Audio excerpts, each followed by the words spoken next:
Hallelujah, hallelujah. ಈ 4ನೇ ದಿವಸ ಶಿಲುಬೆಯ ಧ್ಯಾನದ ಈ ಒಂದು ಪ್ರಾರ್ಥನೆಗೆ ಬಂದಿರುವಂಥ ನಿಮ್ಮೆಲ್ಲರನ್ನು ಯೇಸು ಕ್ರಿಸ್ತನ ನಾಮದಲ್ಲಿ ನಾವು ಆಹ್ವಾನಿಸ್ತಾ ಇದ್ದೇವೆ. ಇದೇ ಸಮಯದಲ್ಲಿ ನಾವೆಲ್ಲರೂ ಇರುವಂಥ ಸ್ಥಳದಲ್ಲಿ ನಾವು ಕಣ್ಗಳನ್ನು ಮುಚ್ಚಿ ದೇವರು ನಮಗೆ ಜಯೋತ್ಸವದ ಒಂದು ನಡೆಗೆ ನಾವು ಬರಬೇಕು. ಪರಲೋಕದ ರಾಜ್ಯದ ಸಂಸ್ಥಾನದವರಾಗಿ ನಾವು ಮಾರ್ಪಡಬೇಕು. ನಾವೆಲ್ಲರೂ ಸಂತೋಷವಾಗಿ ಸಮಾಧಾನದೊಟ್ಟಿಗೆ ಜೀವಿಸಬೇಕು. ಯಾವಾಗಲೂ ಸ್ತುತಿಗೆ ಪಾತ್ರನು, ಮಹಿಮೆಗೆ ಯೋಗ್ಯನು, ರಾಜಾದಿ ರಾಜನು, ಇಮ್ಮಾನುವೇಲನಾಗಿರುವಂಥ ಆತನನ್ನು ಸ್ತುತಿಸುತ್ತಲೇ ಇರಬೇಕೆಂದು ಆತನು ಮಾಡಿದಂತಹ ಒಂದೊಂದು ಕಾರ್ಯಗಳನ್ನು, ಒಂದೊಂದು ತ್ಯಾಗಗಳನ್ನು, ಆತನು ತೆಗೆದುಕೊಂಡ ನಿರ್ಧಾರಗಳು, ಆತನು ನಮಗಾಗಿ ಸಹಿಸಿಕೊಂಡ ಆ ಸಹಿಸಿಕೊಳ್ಳುವಿಕೆ, ಇವೆಲ್ಲವನ್ನು ಧ್ಯಾನಿಸಲು, ಒಂದೊಂದನ್ನು ಅರ್ಥ ಮಾಡಿಕೊಳ್ಳಲು, ಅದಕ್ಕಾಗಿ ದೇವರಿಗೆ ನಾವು ಕೃತಜ್ಞತೆಯನ್ನು ಸಲ್ಲಿಸುವಂಥದ್ದು, ಆತನು ನಮ್ಮ ಮೇಲೆ ಇಟ್ಟಿರುವಂಥ ಪ್ರೀತಿಯನ್ನು ಮೆಲುಕು ಹಾಕಲು ಬಂದಿರುವಂಥ ಈ ಒಂದು ಪ್ರಾರ್ಥನೆಯಲ್ಲಿ ದೇವರು ನಮ್ಮನ್ನು ನಡೆಸುವಂತೆ, ಹಾಗೆ ನಾವೆಲ್ಲರೂ ಇರುವಂಥ ಸ್ಥಳದಲ್ಲಿ ದೇವರಿಗೆ ನಾವು ಕೃತಜ್ಞತೆಯನ್ನು ಸಲ್ಲಿಸುತ್ತಾ ಸ್ತೋತ್ರಗಳನ್ನು ಸಲ್ಲಿಸೋಣವಾ. ದೇವರೇ, ನಿಮಗೆ ಸ್ತೋತ್ರ ತಂದೆಯೇ. ಅಪ್ಪ, ನೀವು ನಮ್ಮ ಮೇಲೆ ತೋರಿಸುತ್ತಾ ಇರುವಂಥ ಎಲ್ಲ ಪ್ರೀತಿಗಾಗಿ ಕೋಟ್ಯಾನುಕೋಟಿ ಸ್ತೋತ್ರ ತಂದೆಯೇ. ನಿಮಗೆ ವಂದನೆ ಅಪ್ಪ, ವಂದನೆ ತಂದೆಯೇ, ವಂದನೆ ರಾಜ್ಯ. ಒಂದೊಂದು ದಿನವೂ ಅಪ್ಪ ನಮ್ಮ ನೋವುಗಳಿಗಾಗಿಯೂ ಅಪ್ಪ, ನಾವು ಕಾಣುತ್ತಾ ಇರುವಂಥ ಎಲ್ಲ ವೇದನೆ ಕಂಡಂಥ ಅಪ್ಪ, ಸೋತು ಹೋಗುವಂಥ ಅಪ್ಪ, ನಮ್ಮ ಅಪ್ಪ ತಲೆಮಾರುಗಳಿಂದ ಬಂದಂಥ ಎಲ್ಲ ಪಾಪ ಶಾಪಗಳ ಮುರಿವಿಕೆಗಾಗಿಯೂ ಅವೆಲ್ಲವನ್ನು ನಮ್ಮಿಂದ ತೊರೆದು ಹಾಕುವುದಕ್ಕಾಗಿ ಶಿಲುಬೆಯಲ್ಲಿ ಸಕಲವನ್ನು ಅಪ್ಪ ಸಹಿಸಿಕೊಂಡಾತನೇ. ಅಪ್ಪ, ನಿಮ್ಮ ಪ್ರೀತಿಯು ಅಪಾರ. ನಿಮ್ಮ ಪ್ರೀತಿಗಾಗಿ ಸ್ತೋತ್ರ ತಂದೆಯೇ. ಅಪ್ಪ, ನಿಮ್ಮನ್ನು ಸ್ತುತಿಸುತ್ತೇವೆ. ಯಾವುದೊಂದು ಸ್ವಾರ್ಥವೂ ಇಲ್ಲದಂಥ ಒಂದು ಪ್ರೀತಿ, ಯಾರು ತೋರಿಸಲಾರದಂಥ ಒಂದು ಪ್ರೀತಿ ಅಪ್ಪ, ನಿಮ್ಮ ಮಮತೆಗಾಗಿ ಸ್ತೋತ್ರ ತಂದೆಯೇ. ಅಪ್ಪ, ನಿಮ್ಮ ಪ್ರೀತಿಗಾಗಿ ಸ್ತೋತ್ರ ತಂದೆಯೇ. ಅಪ್ಪ, ನಾವು ನಾಶನದ ಮಾರ್ಗದಲ್ಲಿ ಹೋಗುತ್ತಾ ಇದ್ದವರನ್ನು ಅಪ್ಪ ತಪ್ಪಿಸಿ ಅಪ್ಪ ಪರಲೋಕ ರಾಜ್ಯದೆಡೆಗೆ ಅಪ್ಪ ನಿಮ್ಮನ್ನು ಸ್ತುತಿಸುವಂಥ ಮಾರ್ಗದೆಡೆಗೆ ಬರಲು ನಮ್ಮನ್ನು ಆರಿಸಿಕೊಂಡಾತನೇ. ನಿಮಗೆ ಸ್ತೋತ್ರ ತಂದೆಯೇ, ನಿಮಗೆ ಸ್ತೋತ್ರ ಅಪ್ಪ. ನನಗಾಗಿ ಮಾತ್ರವೇ ಎಲ್ಲವನ್ನು ಹೊತ್ತುಕೊಂಡು ತೀರಿಸಿದಾತನೇ. ನಿಮಗೆ ಸ್ತೋತ್ರ ತಂದೆಯೇ. ಭಯವಿಲ್ಲದ ಜೀವಿತಕ್ಕಾಗಿ ಎಲ್ಲವನ್ನು ಮಾಡಿದಾತನೇ. ನಿಮಗೆ ಸ್ತೋತ್ರ ಅಪ್ಪ. ಸ್ತೋತ್ರ ರಾಜ್ಯ. ವಂದನೆ ರಾಜ್ಯ, ವಂದನೆ ಅಪ್ಪ. ಪರಲೋಕದಲ್ಲಿ ಅಸ್ತಿನಾಗಿರುವಂಥ ಪರಲೋಕದ ಒಳ್ಳೆಯ ತಂದೆಯೇ, ನಿಮಗೆ ಸ್ತೋತ್ರ ತಂದೆಯಪ್ಪ. ಈ ಸಮಯದಲ್ಲೂ ಸಹ ಅಪ್ಪ, ಈ ಒಂದು ಗುರುವಾರ ಈ ಶಿಲುಬೆಯ ಧ್ಯಾನದ ಈ 4ನೆಯ ದಿವಸದ ಅಪ್ಪ ಈ ಪ್ರಾರ್ಥನೆಗೆ ಅಪ್ಪ ಬಂದಿರುವಂಥ ಎಲ್ಲರೂ ನಿಮ್ಮ ಹಸ್ತದಲ್ಲಿ ಒಪ್ಪಿಸಿಕೊಡುತ್ತೇವೆ. ಈ ಪ್ರಾರ್ಥನೆಯನ್ನು ಅಪ್ಪ ನಿಮ್ಮ ಪಾದದಲ್ಲಿ ಸಮರ್ಪಿಸ್ತಾ ಇದ್ದೇವೆ. ಒಂದೊಂದು ಭಾಗಗಳನ್ನು ನೀವು ಆಶೀರ್ವದಿಸಿಕೊಡ್ರಿ ಅಪ್ಪ. ಒಂದೊಂದು ಭಾಗಗಳಲ್ಲೂ ನಿಮ್ಮ ಪ್ರಸನ್ನತೆಯನ್ನು ನಾವು ಅನುಭವಿಸಬೇಕು. ನಿಮ್ಮ ಪ್ರೀತಿಯನ್ನು ಅಣುವಾಗಿ ನಾವು ಅನುಭವಿಸಬೇಕು. ನಿಮ್ಮನ್ನು ಸ್ತುತಿಸಬೇಕು ಅಪ್ಪ. ನಿನ್ನ ಪ್ರೀತಿಯನ್ನು ಸವಿಯಬೇಕು. ಆ ಒಂದು ಅಪ್ಪ ಆರಾಧನೆಯ ತಂದೆಯೇ, ನಿಮ್ಮ ವಾಕ್ಯಗಳನ್ನು ಧ್ಯಾನಿಸುತ್ತಿರುವಾಗಲೇ ಅಪ್ಪ, ವಾಕ್ಯದಲ್ಲಿ ಇರುವಂಥ ಆ ಒಂದು ಬಲವು ಅಪ್ಪ ಅದು ಹೊರಪಡಬೇಕು ಅಪ್ಪ. ಆ ಒಂದು ಮಹಿಮೆಯು ಪ್ರಚುರಗೊಳ್ಳಬೇಕು ಅಪ್ಪ. ಆ ರೀತಿಯಾಗಿ ಅಪ್ಪ ವಾಕ್ಯದ ಸಮಯವನ್ನು ವಾಕ್ಯಕ್ಕಾಗಿ ಸಮರ್ಪಿಸಿ ನಿಮ್ಮ ಪ್ರೀತಿಯನ್ನು ಮೆಲುಕು ಹಾಕಿ ಅಪ್ಪ ನಮ್ಮನ್ನೇ ನಾವು ಒಪ್ಪಿಸಿಕೊಡುವಂಥ ಸಮಯದಲ್ಲಿ ಅಪ್ಪ ನಿಮ್ಮೊಟ್ಟಿಗೆ ಇರುವಂಥ ಸಂಬಂಧವು ಸರಿಗೊಳ್ಳುವಂಥ ಆ ಒಂದು ಸಮಯವಾಗಿ ನೀವು ನಮಗೆ ಮಾರ್ಪಡಿಸಿಕೊಡ್ರಿ ತಂದೆಯೇ. ಎಲ್ಲಿಯೂ ಈ ಸಮಯವನ್ನು ಯಾರು ಕದ್ದುಕೊಳ್ಳದ ಹಾಗೆ ಅಪ್ಪ, ಯಾವ ಒಂದು ಆಲೋಚನೆಗಳು ಕದ್ದುಕೊಳ್ಳದ ಹಾಗೆ ದೇವರಾತ್ಮನು ತಾನೇ ನಮ್ಮ ಆತ್ಮ ಪ್ರಾಣ ಶರೀರವನ್ನು ನಿಮ್ಮ ಹತೋಟಿಗೆ ತೆಗೆದುಕೊಂಡು ನೀವು ನಮ್ಮನ್ನು ಆಳ್ವಿಕೆ ಮಾಡಿ ನಡೆಸಿರಿ ತಂದೆಯೇ. ನೀವು ಆ ರೀತಿಯಾಗಿ ಮಾಡುವುದಕ್ಕಾಗಿ ಸ್ತೋತ್ರ. ನಿಮ್ಮನ್ನು ಅಪ್ಪ ನಮ್ಮ ಎಲ್ಲರನ್ನು ಅಪ್ಪ ನಿಮ್ಮ ಹಸ್ತದಲ್ಲಿ ಒಪ್ಪಿಸಿಕೊಡ್ತೇವೆ. ನೀವು ಕಾಯ್ದುಕೊಳ್ಳ್ರಿ, ನಡೆಸಿರಿ. ಈ ಅಪ್ಪ ಸಂಪೂರ್ಣವಾದ ಪ್ರಾರ್ಥನೆಯ ಪ್ರತಿಯೊಂದು ಭಾಗಗಳನ್ನು ನೀವು ಆಶೀರ್ವದಿಸಿಕೊಡ್ರಿ. ಬಂದವರು ಎಲ್ಲರಿಗೂ ಇದು ಆಶೀರ್ವಾದದಾಯಕವಾಗಿ ಇರಲಿ ಎಂಬುದಾಗಿ ನಾವು ಪ್ರಾರ್ಥನೆ ಮಾಡ್ತಾ ಇದ್ದೇವೆ. ದೇವರು ತಾನೇ ಆ ರೀತಿಯಾಗಿ ಆಶೀರ್ವದಿಸಿಕೊಡುವುದಕ್ಕಾಗಿ ಸ್ತೋತ್ರ. ಯೇಸುವಿನ ನಾಮದಲ್ಲಿ ಪ್ರಾರ್ಥಿಸ್ತೇವೆ ಒಳ್ಳೆಯ ತಂದೆಯೇ, ಅಮೇನ್ ಅಮೇನ್. ಇದರಿಂದ ಪ್ರಾರ್ಥನೆಗೆ ಬಂದಿರುವಂಥ ನಿಮ್ಮೆಲ್ಲರನ್ನು ಮತ್ತೊಮ್ಮೆ ನಾವು ಆಹ್ವಾನಿಸ್ತಾ ಇದ್ದೇವೆ. ಈ ಆರಾಧನೆಗೆ ತಂಡವು ಸಿದ್ಧವಾಗಿದ್ದರೆ ಅವರೊಟ್ಟಿಗೆ ಸೇರಿ ನಾವೆಲ್ಲರೂ ಉತ್ಸಾಹವಾಗಿ ದೇವರನ್ನು ಆರಾಧನೆ ಮಾಡೋಣ. ಮಹಿಮೆಯ ದೇವ ನೀನೆ, ಮಹಾಪರಿಶುದ್ಧ ರಾಜ ನೀನೆ ಎಂಬ ಹಾಡನ್ನಾಡಿ ಕರ್ತನ ನಮಗೆ ಬಿಡಿಸು.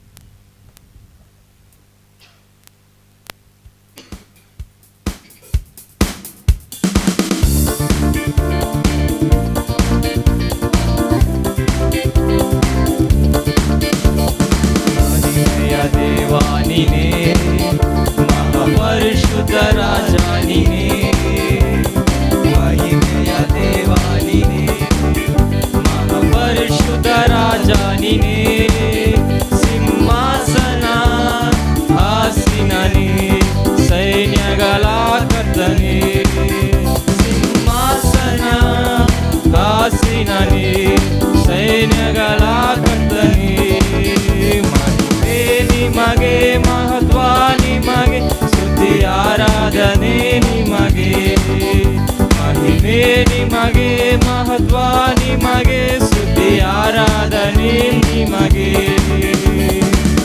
ಅಗಮ್ಯವಾದ ಬೆಳಕಿನಲ್ಲಿ ಎಂದಿಗೂ ವಾಸ ಮಾಡುವವನೇ, ಅಗಮ್ಯವಾದ ಬೆಳಕಿನಲ್ಲಿ ಎಂದಿಗೂ ವಾಸ ಮಾಡುವವನೇ, ಆಲ್ಫಾ ಒಮೆಗಾ ನೀನಲ್ಲವೋ, ಆಲ್ಫಾ ಒಮೆಗಾ ನೀನಲ್ಲವೋ, ಆದಿ ಅಂತ್ಯವು ನೀನಲ್ಲವೋ, ಆದಿ ಅಂತ್ಯವು ನೀನಲ್ಲವೋ, ಮಹಿಮೆ ನಿಮಗೆ, ಮಹತ್ವ ನಿಮಗೆ, ಸ್ತುತಿ ಆರಾಧನೆ ನಿಮಗೆ, ಮಹಿಮೆ ನಿಮಗೆ, ಮಹತ್ವ ನಿಮಗೆ, ಸ್ತುತಿ ಆರಾಧನೆ ನಿಮಗೆ.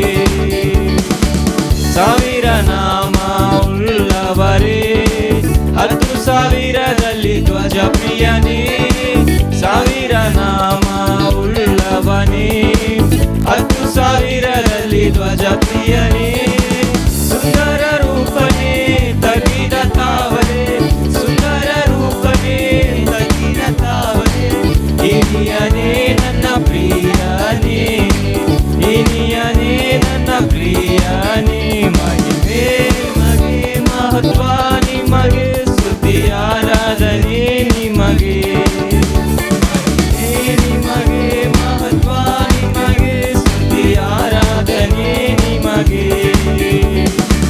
ತುತ್ತೂರಿ ಶಬ್ದ ಧ್ವನಿಸುವಾಗ ದೂತರೊಂದಿಗೆ ಬರುವವನೇ, ತುತ್ತೂರಿ ಶಬ್ದ ಧ್ವನಿಸುವಾಗ ದೂತರೊಂದಿಗೆ ಬರುವವನೇ, ನಿನ್ನೊಂದಿಗೆ ನನ್ನ ಸೇರಿಸಿಕೊಳ್ಳುವೆ, ನಿನ್ನೊಂದಿಗೆ ನನ್ನ ಸೇರಿಸಿಕೊಳ್ಳುವೆ, ನಿತ್ಯ ಜೀವವ ಕೊಡುವವನೇ, ನಿತ್ಯ ಜೀವವ ಕೊಡುವವನೇ, ಮಹಿಮೆ ನಿಮಗೆ, ಮಹತ್ವ ನಿಮಗೆ, ಸ್ತುತಿ ಆರಾಧನೆ ನಿಮಗೆ, ಮಹಿಮೆ ನಿಮಗೆ, ಮಹತ್ವ ನಿಮಗೆ, ಸ್ತುತಿ ಆರಾಧನೆ ನಿಮಗೆ.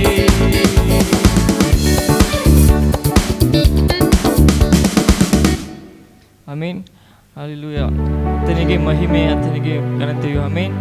1000 ನಾಮವುಳ್ಳವನು ಆತನ. ಆಮೇನ್, ಹಲ್ಲೆಲೂಯಾ, ಸ್ತೋತ್ರ. ಆಮೇನ್. ಆತನು ಎಷ್ಟು ಸ್ತುತಿಸಲು ಸಾಲದು. ಆಮೇನ್, ಹಲ್ಲೆಲೂಯಾ. ಹೇಗೆಂದು ನಾ ಹಾಡುವೆ, ಏನೆಂದು ನಾ ಸ್ತುತಿಪೆ ಎಂಬಾಡನು ಕರ್ತನ.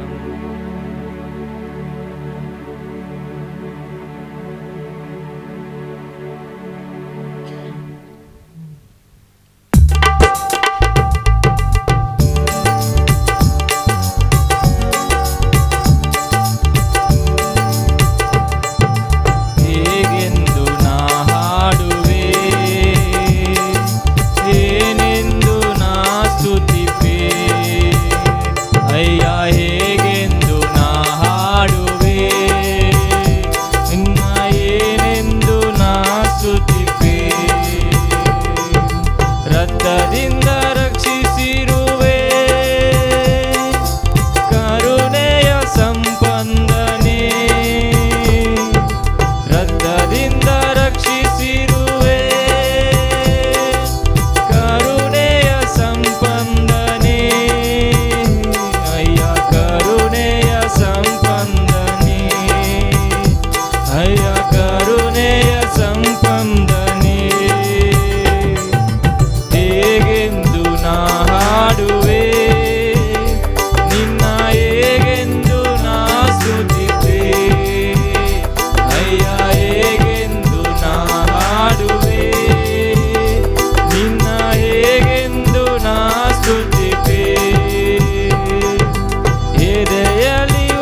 ಹೇಗೆಂದು ನಾ ಹಾಡುವೆ, ನಿನ್ನ ಏನೆಂದು ನಾ ಸ್ತುತಿಪೆ.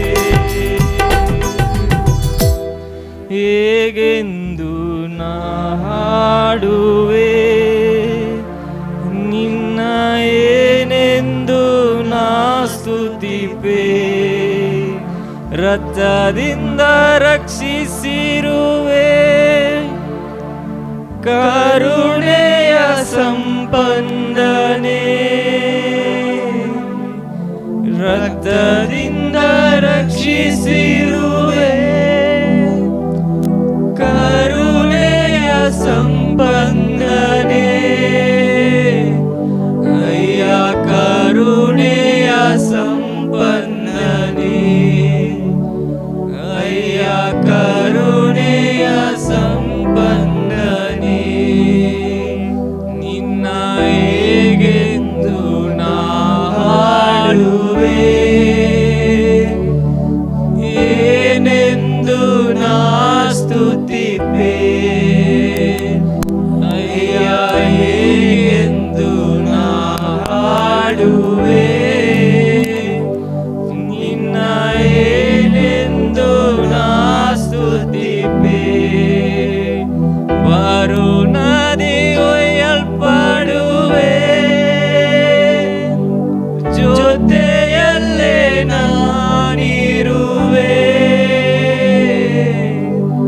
ಬರು ನದಿ ಒಯ್ಯಲ್ಪಡುವೆ, ನಿನ್ನ ಜೊತೆಯಲ್ಲೇ ನಾನಿರುವೆ.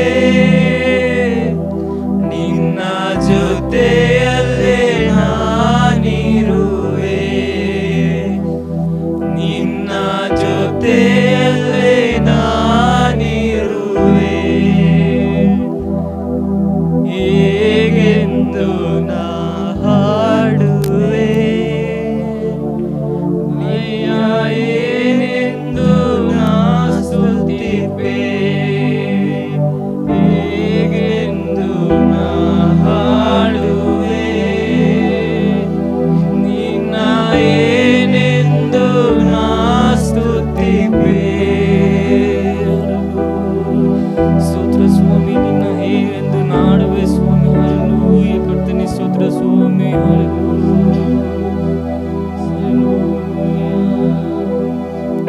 ಅಬ್ರಹಾಮನ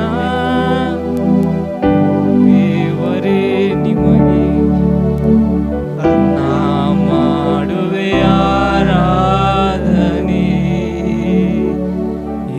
ಇಸಾಕನ ದೇವರೇ ನಿಮಗೆ, ಅಬ್ರಹಾಮನ ದೇವರೇ ನಿನಗೆ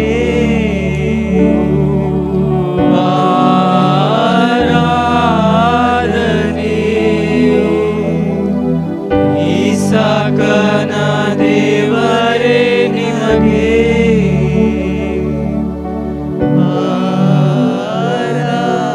ಆರಾಧನೆ.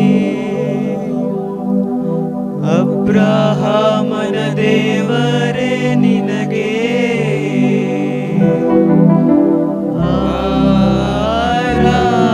ಆರಾಧನೆ. ಇಸಾಕನ ದೇವರೇ ನಿನಗೆ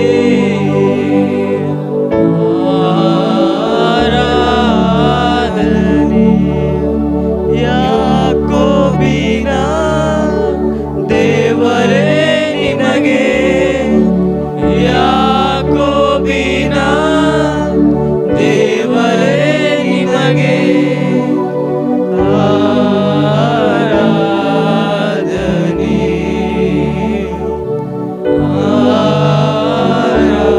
ಆರಾಧನೆ. ತಂದೆ ಮಗನಿಗೆ ಪವಿತ್ರಾತ್ಮನಿಗೆ ನಾ ಮಾಡುವೆ ಆರಾಧನೆ.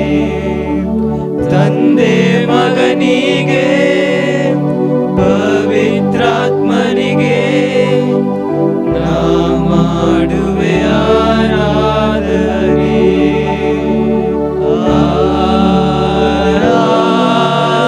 ಆರಾಧನೆ.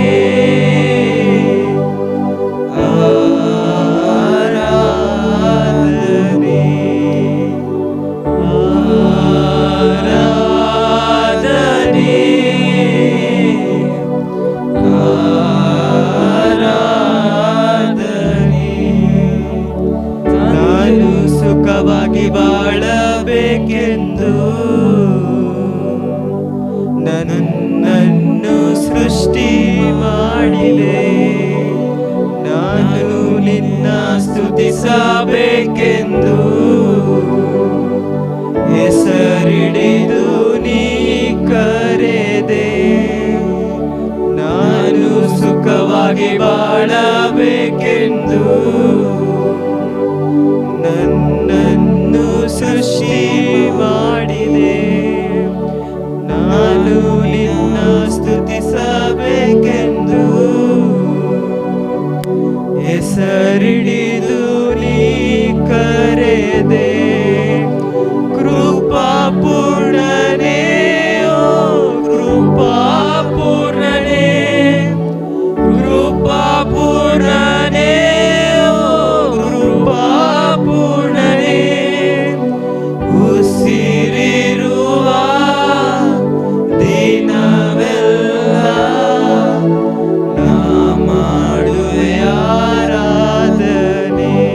ನನ್ನ ಉಸಿರಿರುವ ದಿನವೆಲ್ಲ ನಾ ಮಾಡುವೆ ಆರಾಧನೆ. ಆರಾಧನೆ,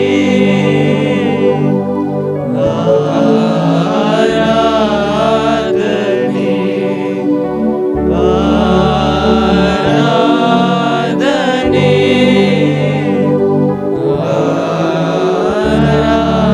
ಆರಾಧನೆ.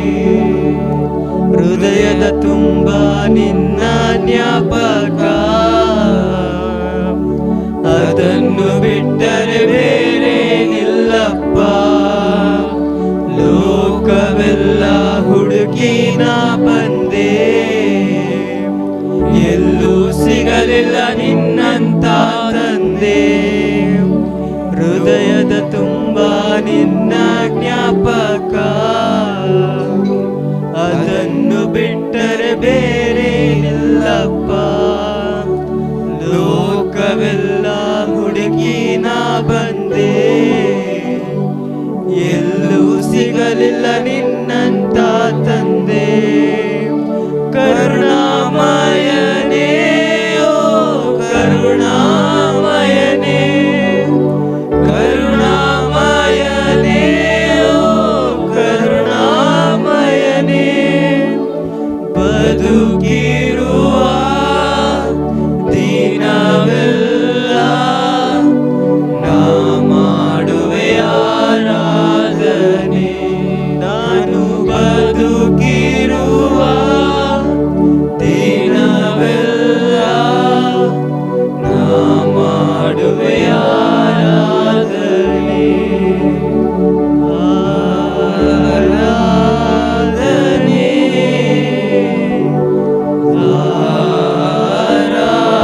ಆರಾಧನೆ, ಆರಾಧನೆ,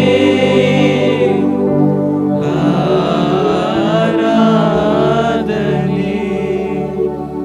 ಪರಿಶುದ್ಧನೇ, ಪರಿಶುದ್ಧನೇ, ನಿನ್ನನ್ನಾರಾಧಿಸುವೆ. ಸರ್ವಶಕ್ತನೇ, ಸರ್ವವ್ಯಾಪಿಯೇ, ನಿನ್ನನ್ನಾರಾಧಿಸುವೆ. ಪರಿಶುದ್ಧನೇ, ಪರಿಶುದ್ಧನೇ, ನಿನ್ನನ್ನಾರಾಧಿಸುವೆ. ಸರ್ವಶಕ್ತನೇ, ಸರ್ವವ್ಯಾಪಿಯೇ, ನಿನ್ನನ್ನಾರಾಧಿಸುವೆ. ಕೆರೂಬಿಯರು, ಸೇರಾಫಿಯರು ದಿನನಿತ್ಯ ಸ್ತುತಿಸುವ ಸೇನಾಧೀಶ್ವರನೇ, ಮಹಿಮೆಗೂ ನೀ ಯೋಗ್ಯನೇ. ಮಾನ ಪ್ರಭಾವವು ಉಳ್ಳವನೇ. ಕೆರೂಬಿಯರು, ಸೇರಾಫಿಯರು ದಿನನಿತ್ಯ ಸ್ತುತಿಸುವ ಸೇನಾಧೀಶ್ವರನೇ, ಮಹಿಮೆಗೂ ನೀ ಯೋಗ್ಯನೇ. ಮಾನ ಪ್ರಭಾವವು ಉಳ್ಳವನೇ. ಆರಾಧನೆಗೆ ನೀ ಯೋಗ್ಯನೇ, ನನ್ ಸ್ತುತಿಗೆ ಪಾತ್ರನೇ.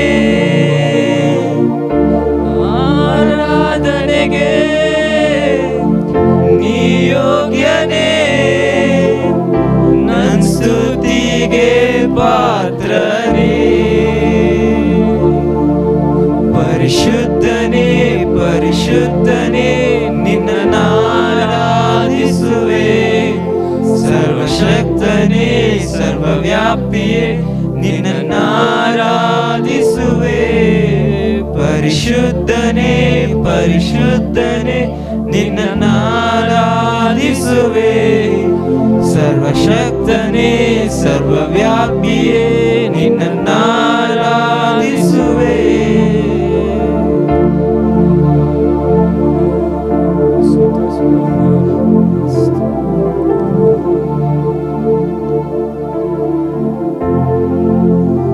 ಹಾಲೆಲೂಯ. ಹಾಗೆ ಇರುವಂಥ ಸ್ಥಳದಲ್ಲಿ ಒಂದೆರಡು ನಿಮಿಷ ಹಾಗೆ ನಾವು ಎದ್ದು ನಿಂತುಕೊಂಡು ಆತನನ್ನು ನೋಡಿ ನಾವೆಲ್ಲರೂ ಹೇಳೋಣ ಹಾಲೆಲೂಯ. ಪರಿಶುದ್ಧನೇ ಪರಿಶುದ್ಧನೇ ನಿನ್ನನ್ನಾರಾಧಿಸುವೆ. ಸರ್ವಶಕ್ತನೇ ಸರ್ವವ್ಯಾಪಿಯೇ ನಿನ್ನನ್ನಾರಾಧಿಸುವೆ. ಎಲ್ಲರೂ ಸೇರಿ ಪರಿಶುದ್ಧನೇ ಪರಿಶುದ್ಧನೇ ನಿನ್ನನ್ನಾರಾಧಿಸುವೆ. ಸರ್ವಶಕ್ತನೇ ಸರ್ವವ್ಯಾಪಿಯೇ ನಿನ್ನನ್ನಾರಾಧಿಸುವೆ. ಕೆರೂಬಿಯರು ಸೇರಾಫಿಯರು ದಿನನಿತ್ಯ ಸ್ತುತಿಸುವ ಸೇನಾಧೀಶ್ವರನೇ ಮಹಿಮೆಗೂ ನೀ ಯೋಗ್ಯನೇ. ಮಾನ ಪ್ರಭಾವವು ಉಳ್ಳವನೇ. ಆರಾಧನೆಗೆ ನೀ ಯೋಗ್ಯನೇ. ನನ್ ಸ್ತುತಿಗೆ ಪಾತ್ರನೇ. ಆರಾಧನೆಗೆ ನೀ ಯೋಗ್ಯನೇ. ನನ್ ಸ್ತುತಿಗೆ ಪಾತ್ರನೇ.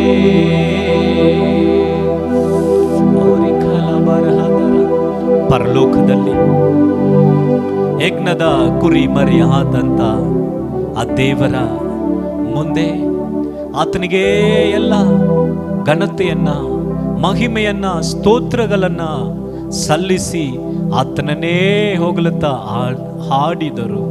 ಆತನೊಬ್ಬನೇ ಸ್ತುತಿಗೆ ಯೋಗ್ಯನು, ಆತನೊಬ್ಬನೇ ಘನಕ್ಕೆ ಯೋಗ್ಯನು, ಆತನೊಬ್ಬನೇ ಮಹಿಮೆಗೆ ಯೋಗ್ಯನು. ಹಾಲೆಲೂಯ. ಸ್ತೋತ್ರ ಕರ್ತನೆ, ಸ್ತೋತ್ರಪ್ಪ ಕರ್ತನೆ. ಒಂದು ಸಮಯದಲ್ಲಿ ನಮ್ಮ ಆತ್ಮ ಪ್ರಾಣ ದೇಹವನ್ನ ನೀನು ಆಳ್ವಿಕೆಗೆ ಒಪ್ಪಿಸಿಕೊಟ್ಟವರಾಗಿ ನಿಮಗೆ ಘನತೆ, ನಿಮಗೆ ಮಹಿಮೆ, ನಿಮಗೆ ಸ್ತೋತ್ರಗಳನ್ನು ಸಲ್ಲಿಸ್ತೇವೆ, ನಿಮ್ಮನ್ನು ಆರಾಧಿಸುತ್ತೇವೆ. ಜೀವವುಳ್ಳ ಒಳ್ಳೆಯ ತಂದೆಯೇ. ಆಮೇನ್ ಆಮೇನ್ ಆಮೇನ್. ದಯವಿಟ್ಟು ನಾವು ಕುಳಿತುಕೊಳ್ಳೋಣ. ಆಮೇನ್.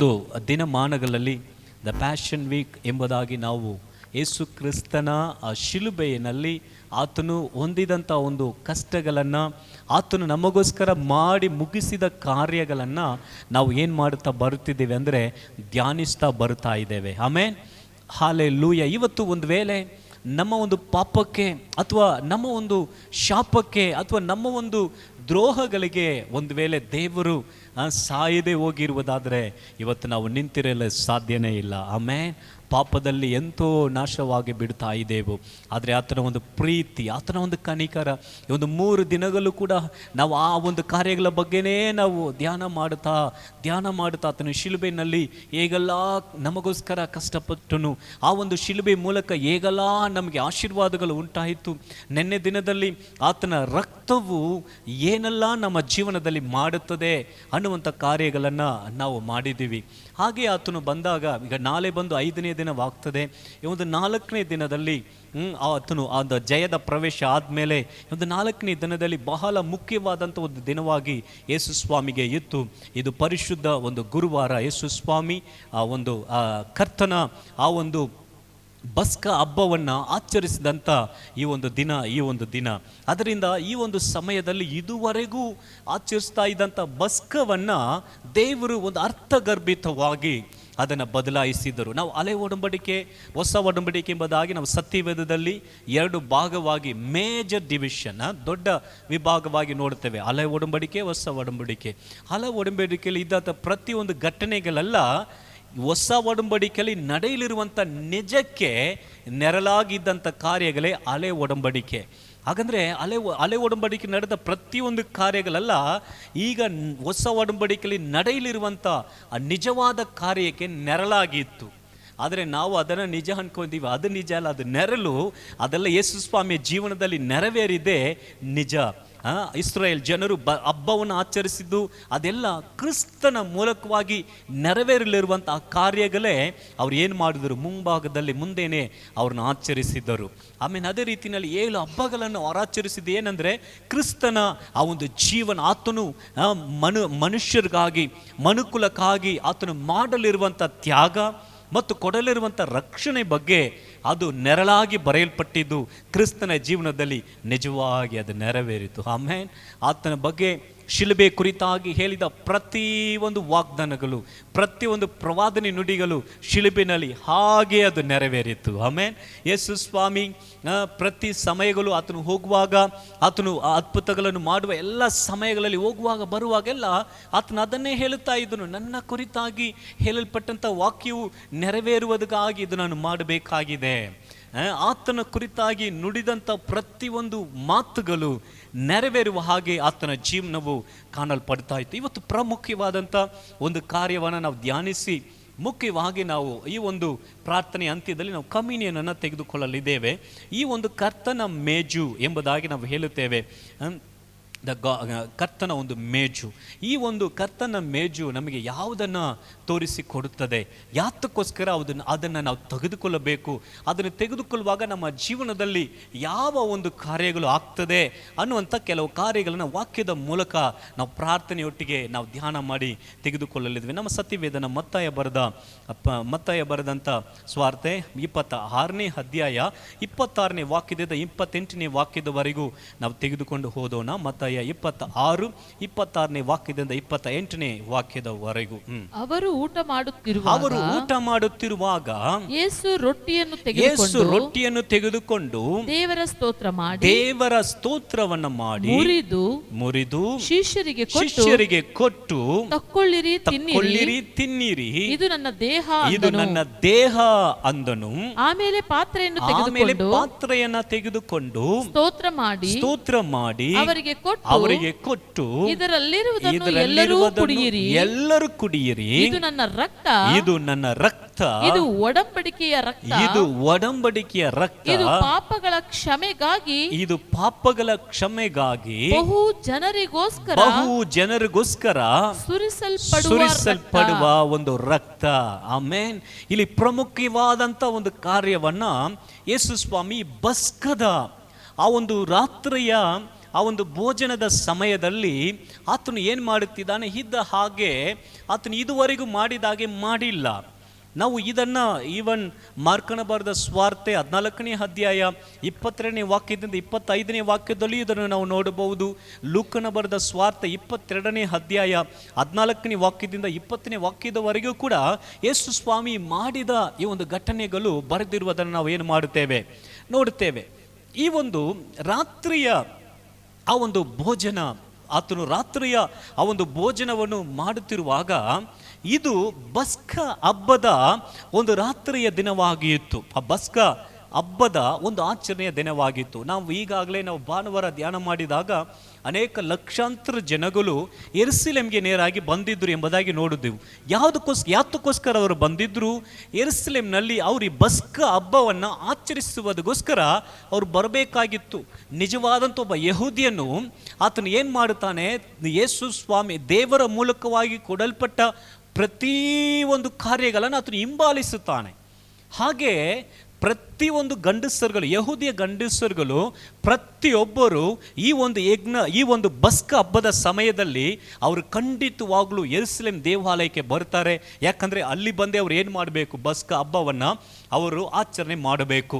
ಐಗುಪ್ತ ದೇಶದಲ್ಲಿ ಇಸ್ರಾಯೇಲ್ ಜನರು ಆ ಒಂದು ಗುಲಾಮತನದಲ್ಲಿ ಇರುವಂಥ ಸಮಯದಲ್ಲೇ ದೇವರು ಆ ಒಂದು ಐಗುಪ್ತ ದೇಶದಲ್ಲಿ ಇದ್ದಂಥ ಪ್ರತಿ ಒಬ್ಬರ ಮೇಲೆ ಆತನ ನ್ಯಾಯ ತೀರ್ಪನ್ನು ತರುವ ಸಮಯದಲ್ಲಿ ತನ್ನ ಜನರನ್ನು ಕಾಪಾಡುವುದಕ್ಕಾಗಿ ದ ಪ್ರೊಟೆಕ್ಟ್ ನ್ಯಾಯ ಅಲ್ಲಿ ಉಂಟಾಗುವಂಥ ಆ ನ್ಯಾಯಗಳಿಂದ ಆ ನ್ಯಾಯ ತೀರ್ಮಾನಗಳು ಅದರಿಂದ ಉಂಟಾಗುವಂಥ ಒಂದು ದಂಡನೆಗಳಿಂದ ನ್ಯಾಯ ತೀರ್ಪಿನಿಂದ ತನ್ನ ಜನರನ್ನು ಕಾಯುವುದಕ್ಕೋಸ್ಕರ ವಿಮೋಚನ ಕಾಂಡ 12ನೇ ಅಧ್ಯಾಯದಲ್ಲಿ ಮೊಟ್ಟ ಮೊದಲು ದೇವರು ಏನು ಮಾಡುತ್ತಿದ್ದಾರೆ, ತನ್ನ ಜನರನ್ನು ಕಾಪಾಡುವುದಕ್ಕೋಸ್ಕರ ಒಂದು ಘಟನೆ, ಒಂದು ಕ್ರಿಯೆಗಳನ್ನು ಮಾಡಬೇಕೆಂಬುದಾಗಿ ಹೇಳಿಕೊಡುತ್ತಾ ಇದ್ದಾರೆ.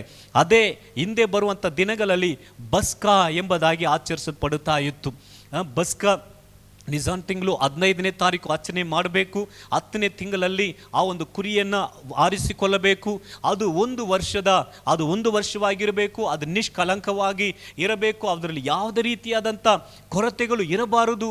ಅದು ಪರ್ಫೆಕ್ಟ್ ಆಗಿ ಇರಬೇಕು, ಆರೋಗ್ಯವಾಗಿ ಇರಬೇಕು, ಬಲವಾಗಿರಬೇಕು. ಅಂಥ ಕುರಿಯನ್ನು ಆ ಮನೆಯಲ್ಲಿ ಇರುವವರಿಗೆ ತಕ್ಕ ಹಾಗೆ ಆರಿಸಿಕೊಳ್ಳಬೇಕು.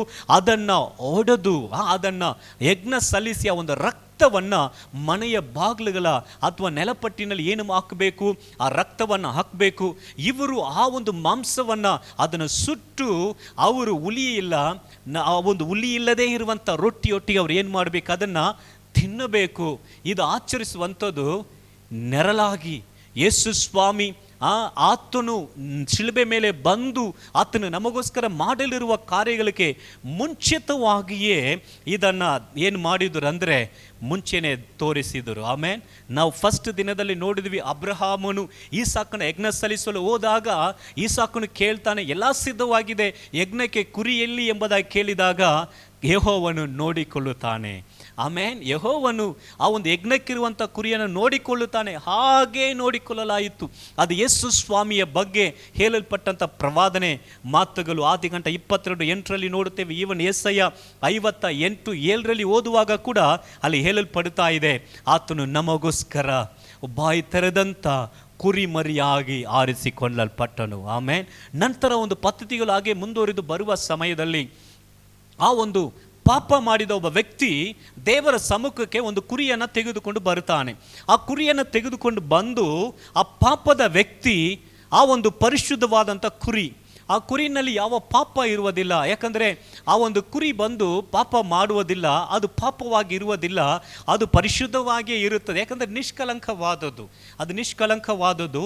ಅದರಿಂದ ಒಬ್ಬ ಪಾಪ ಮಾಡಿದ ವ್ಯಕ್ತಿ ಆ ಒಂದು ಕುರಿಯನ್ನು ಆ ದೇವರ ಆಲಯಕ್ಕೆ ಅಥವಾ ಆ ಒಂದು ದೇವದರ್ಶನ ಗೂಡಾರಕ್ಕೆ ತೆಗೆದುಕೊಂಡು ಬರ್ತಾನೆ. ಆತನು ತೆಗೆದುಕೊಂಡು ಬಂದು ಯಾಜಕನ ಮುಂದೆ ಆ ಕುರಿಯನ್ನು ತೋರಿಸ್ತಾನೆ. ಆ ಯಾಜಕನು ಆ ಕುರಿಯನ್ನು ಪರೀಕ್ಷಿಸಿ ನೋಡುವಾಗ ಯಾವ ಕುಂದುಕೊರತೆ ಇಲ್ಲ, ಅದು ನಿಷ್ಕಲಂಕವಾದುದು ಎಂಬುದಾಗಿ ತಿಳಿದ ಮೇಲೆ ಯಾಜಕನು ಹೇಳ್ತಾನೆ, ಆ ಒಂದು ವ್ಯಕ್ತಿಗೆ ಆ ಒಂದು ತಲೆ ಮೇಲೆ ಏನಾಗಬೇಕು, ಈತನ ಕೈಯನ್ನು ಇಡಬೇಕು. ಆತನು ಕೈ ಇಡುವ ಸಮಯದಲ್ಲಿ ಈತನಲ್ಲಿದ್ದಂಥ ಪ್ರತಿಯೊಂದು ಪಾಪಗಳು ಆ ಕುರಿಯಲ್ಲಿ ಹೋಗುತ್ತದೆ. ಆ ಕುರಿಯ ಪರಿಶುದ್ಧತೆ ಈತನಲ್ಲಿ ಬರುತ್ತದೆ. ಈತನು ಒಂದು ಕೈಯನ್ನು ಇಡುವ ಆ ಸಮಯದಲ್ಲಿ ಪ್ರತಿಯೊಂದು ಈತನ ಪಾಪಗಳ ಕುರಿನಲ್ಲಿ ಹೋಗುವಾಗ ಆ ಪಾಪವೇ ಇಲ್ಲದಂಥ ಕುರಿ ಅದು ಪಾಪಿಯಾಗಿ ಆಗ್ತದೆ. ಈತನು ಆ ಒಂದು ಕುರಿನಲ್ಲಿದ್ದಂಥ ಪರಿಶುದ್ಧತೆ ಈತನಲ್ಲಿ ಟ್ರಾನ್ಸ್ಫಾರ್ಮೇಷನ್ ಆಗ್ತದೆ. ಇದೇ ಯಜ್ಞದ ಕುರಿಮರಿ ಆದಂಥ ಯೇಸುವಿನ ಮೂಲಕ ನಮಗೆ ಸಿಕ್ಕಿದ್ದು. ಇದನ್ನೇ ನಾವು ಈ 3 ದಿನಗಳಾಗಿ ನಾವು ಧ್ಯಾನ ಮಾಡಿದ್ದೀವಿ. ಯಾಕಂದರೆ ಆತನ ಬಗ್ಗೆ ಹೇಳುವಾಗ ಸ್ಥಾನಿಕನಾದ ಯೋಹನ ಹೇಳುತ್ತಾನೆ, ನಮಗೋಸ್ಕರ ಯಜ್ಞದ ಕುರಿಮರಿ ಆತನು ಏನು ಮಾಡುತ್ತಾ ಇದ್ದಾನೆ, ಹೋಗುತ್ತಿದ್ದಾನೆ ಎಂಬುದಾಗಿ ಸ್ಥಾನಿಕನಾದ ಯೋಹಾನನು ಅದನ್ನು ತೋರಿಸಿ ಹೇಳ್ತಾನೆ. ಯೋಹಾನ 1:29 ಕೂಡ ನಾವು ಅದನ್ನು ನೋಡುತ್ತೇವೆ. ಯೋಹಾನ 1:29 ನಮಗೋಸ್ಕರ ಕುರಿಮರಿ ಆದ ಆತನು. ಪ್ರಕಟಣೆ 5:6 ಪ್ರಕಟಣೆ 5:12 ವಾಕ್ಯದಲ್ಲಿ ನೋಡುವಾಗ ಆತನು ಕುರಿಮರಿ ಆತನು. ಆಮೇನ್. ಒಂದು ವಾಕ್ಯವನ್ನು ಓದುವ 1 ಕೊರಿಂಥ 5ನೇ ಅಧ್ಯಾಯ 7ನೇ ವಾಕ್ಯವನ್ನು ಓದುವ 1 ಕೊರಿಂಥ 5ನೇ ಅಧ್ಯಾಯ 7ನೇ ವಾಕ್ಯ. ಬೇಗ. ನೀವು ಎನಿಸಿಕೊಂಡವರಿಂದ ಹಳೆ ಹುಳಿಯನ್ನು ತೆಗೆದು ಬಿಡಿರಿ, ಹೊಸ ಕಣಿಕದಂತಾಗಿರ್ರಿ. ಯಾಕೆಂದರೆ ನಮ್ಮ ಪಸ್ಕದ ಯಜ್ಞದ ಕುರಿಯು ಕೊಯ್ದದೆ. ಅದು ಯಾವುದಂದ್ರೆ ಕ್ರಿಸ್ತನೇ. ಆಮೇನ್. ನಮ್ಮ ಪಸ್ಕದ ಕುರಿ ಹೊಯ್ದದೆ. ಅದು ಯಾರಂದ್ರೆ ಕ್ರಿಸ್ತನೇ. ಆಗ ನೆರಳಾಗಿ ತೋರಿಸಲ್ಪಟ್ಟಂತ ಪಸ್ಕದ ಹಬ್ಬ, ಆ ಒಂದು ಆಚರಣೆ ಆಚರಣೆಯ ಪ್ರಾರಂಭ ವಿಮೋಚನ ಕಂಡ 12ನೇ ಅಧ್ಯಾಯದಲ್ಲಿ ನಡೆಯುತ್ತದೆ. ಹಾಗೆ ಬರುವಾಗ ಯಾಜಕ ಕಂಡ 23ನೇ ಅಧ್ಯಾಯದಲ್ಲಿ 7 ಹಬ್ಬಗಳನ್ನು ದೇವರು ಇಸ್ರಾಯೇಲ್ ಜನರು ಆಚರಿಸಲೇಬೇಕೆಂಬುದಾಗಿ ಹೇಳುತ್ತಾ ಇದ್ದಾರೆ. ಅದರಲ್ಲಿ ಒಂದು ಹಬ್ಬ ಬಸ್ಕದ ಹಬ್ಬವಾಗಿ ಆಚರಿಸಲ್ಪಡುತ್ತಾ ಇದೆ. ಅದು ಹಾಗೆ ಬರುವಾಗ ಹೊಸ ಒಡಂಬಡಿಕೆಗೆ ಬಂದಾಗ ಯೇಸು ಸ್ವಾಮಿ ಆತನು ಯಜ್ಞದ ಕುರಿಮರಿ. ಆಮೇನ್. ಆತನು ಬಸ್ಕದ ಕುರಿಮರಿ. ಹಾಗಂದ್ರೆ ಆ ಒಂದು ಶಿಲುಬೆಯಲ್ಲಿ ಆಗಿದ್ದು ಏನಂದ್ರೆ ಟ್ರಾನ್ಸ್ಫರ್ ಆಯಿತು. It's a transfer. ಏನಾಯಿತು, ನಾವು ಯೇಸು ಸ್ವಾಮಿಯ ಬಳಿಗೆ ಬಂದಾಗ, ಯೇಸು ಸ್ವಾಮಿಯನ್ನು ಅಂಗೀಕರಿಸಿಕೊಂಡಾಗ, ಯೇಸುವೆ ಅಂತ ನಾವು ಸ್ಥಳವನ್ನು ಕೊಟ್ಟಾಗ ನಮ್ಮ ಒಂದು ಪಾಪಗಳೆಲ್ಲ ಆತನಲ್ಲಿ ಟ್ರಾನ್ಸ್ಫರ್ ಆಯಿತು. ಆತನ ಪರಿಶುದ್ಧತೆ ಎಲ್ಲ ನಮ್ಮಲ್ಲಿ ಟ್ರಾನ್ಸ್ಫರ್ ಆಯಿತು. ಹಾಗಂದ್ರೆ ಆ ಒಂದು ಟ್ರಾನ್ಸ್ಫರ್ ಆದಂಥ ಕಾರ್ಯವೇ ಯಜ್ಞದಲ್ಲಿ ಆತನು ಸತ್ತಂತ ಒಂದು ಕಾರ್ಯ. ಆಮೇಲೆ ಅದರಿಂದ ಆ ಒಂದು ಕುರಿ ಮರಿಯ ನಾವು ಆ ಒಂದು ಬಸ್ಕದ ಹಬ್ಬವನ್ನು ಗಮನಿಸುವಾಗ ಯಾವಾಗ ನಾವು ಹಾಗೆ ಆತನ ಜೊತೆಗೆ ನಾವು ಅರಿಕೆ ಮಾಡಿಕೊಳ್ಳುತ್ತೇವೋ ಆಗ ಆ ಒಂದು ಕುರಿಮರಿಯ ರಕ್ತವನ್ನು ತಿನ್ನಬೇಕು, ಆ ರಕ್ತವನ್ನು ಕುಡಿಯಬೇಕು, ಆ ದೇಹವನ್ನು ತಿನ್ನಬೇಕು. ಅದನ್ನೇ ನಾವು ಈ ಒಂದು ದಿನಮಾನಗಳಲ್ಲಿ ಕರ್ತನ ಭೋಜನ ಎಂಬುದಾಗಿ ಮಾಡುತ್ತೇವೆ. ಈಗ ನಾವು ಫಸ್ಟು ಓದಿದಂಥ ಒಂದು ಸಮಯದಲ್ಲಿ ಈಗ ಇದುವರೆಗೂ ಬಸ್ಕದ ಹಬ್ಬ ಹೇಗೆ ಆಚರಣೆ ಮಾಡಲ್ಪಡುತ್ತದೆ? ಹೌದು, ಯಹೂದ್ಯದಲ್ಲಿ ಇರುವಂಥ ನಾಯಕನು ಅಥವಾ ಕುಟುಂಬದಲ್ಲಿ ಇರುವಂಥ ಹಿರಿಯರು ಅಥವಾ ಕುಟುಂಬದ ಗಂಡಸರು ಏನು ಮಾಡುತ್ತಾರೆ, ಆ ಬಸ್ಕಗೋಸ್ಕರ ಏನು ಮಾಡುತ್ತಾರೆ, ಆ ಕಾರ್ಯವನ್ನು ಹಂಚಿಕೊಡುತ್ತಾರೆ. ಓಕೆ, ಅದನ್ನು ಹಂಚಿಕೊಡುತ್ತಾರೆ. ಯಹೂದ್ಯರ ಪದ್ಧತಿಯ ಪ್ರಕಾರ ಆ ಒಂದು ಯಹೂದ್ಯದ ನಾಯಕರುಗಳು ಅದನ್ನು ಮಾಡುತ್ತಾರೆ. ಈಗ ಹಾಗೇನೆ ಯೇಸು ಸ್ವಾಮಿ ಆ ಒಂದು ಶಿಷ್ಯರುಗಳಿಗೆ ಆತನು ಗುರುವಾಗಿದ್ದಾರೆ. ಆಗ ಗುರುವಾಗಿರುವ ಸಮಯದಲ್ಲಿ ಆ ಬಸ್ಕ ಆಚರಿಸುವಾಗ ನಾರ್ಮಲ್ ಆಗಿ ಹಾಗೆ ಕೊಡಬಹುದು, ಆ ರೊಟ್ಟಿಯನ್ನು ಕೊಡಬಹುದು, ಆ ರಸವನ್ನು ಕೊಡಬಹುದು. ಆ ಒಂದು ರೊಟ್ಟಿ ಅನ್ನು ಕೊಡುವಾಗ ಈಗ ಯೇಸು ಸ್ವಾಮಿ ಹೇಳುತ್ತಿದ್ದಾರೆ, ಇದುವರೆಗೂ ಇದು ರೊಟ್ಟಿಯಾಗಿತ್ತು, ಆದರೆ ಇನ್ನು ಮುಂದೆ ಇದು ಬರೀ ರೊಟ್ಟಿಯಲ್ಲ, ಇದು ನಿಮಗೋಸ್ಕರ ಮುರಿಯಲ್ಪಡುವಂಥ ನನ್ನ ದೇಹ ಎಂಬುದಾಗಿ ಹೇಳಿದರು. It's a my flush, it's my flush. ಇದು ನಿಮಗೋಸ್ಕರ ಕೊಡಲ್ಪಡುವಂಥ ನನ್ನ ಒಂದು ದೇಹವಾಗಿದೆ. ಆತನ ದೇಹವನ್ನು ಅವ್ರು ಏನು ಮಾಡಿದ್ದಾರೆ ಅಂದರೆ ಮುರಿದು ಅದನ್ನು ಕೊಟ್ಟರು. ಇದು ನನ್ನ ದೇಹ.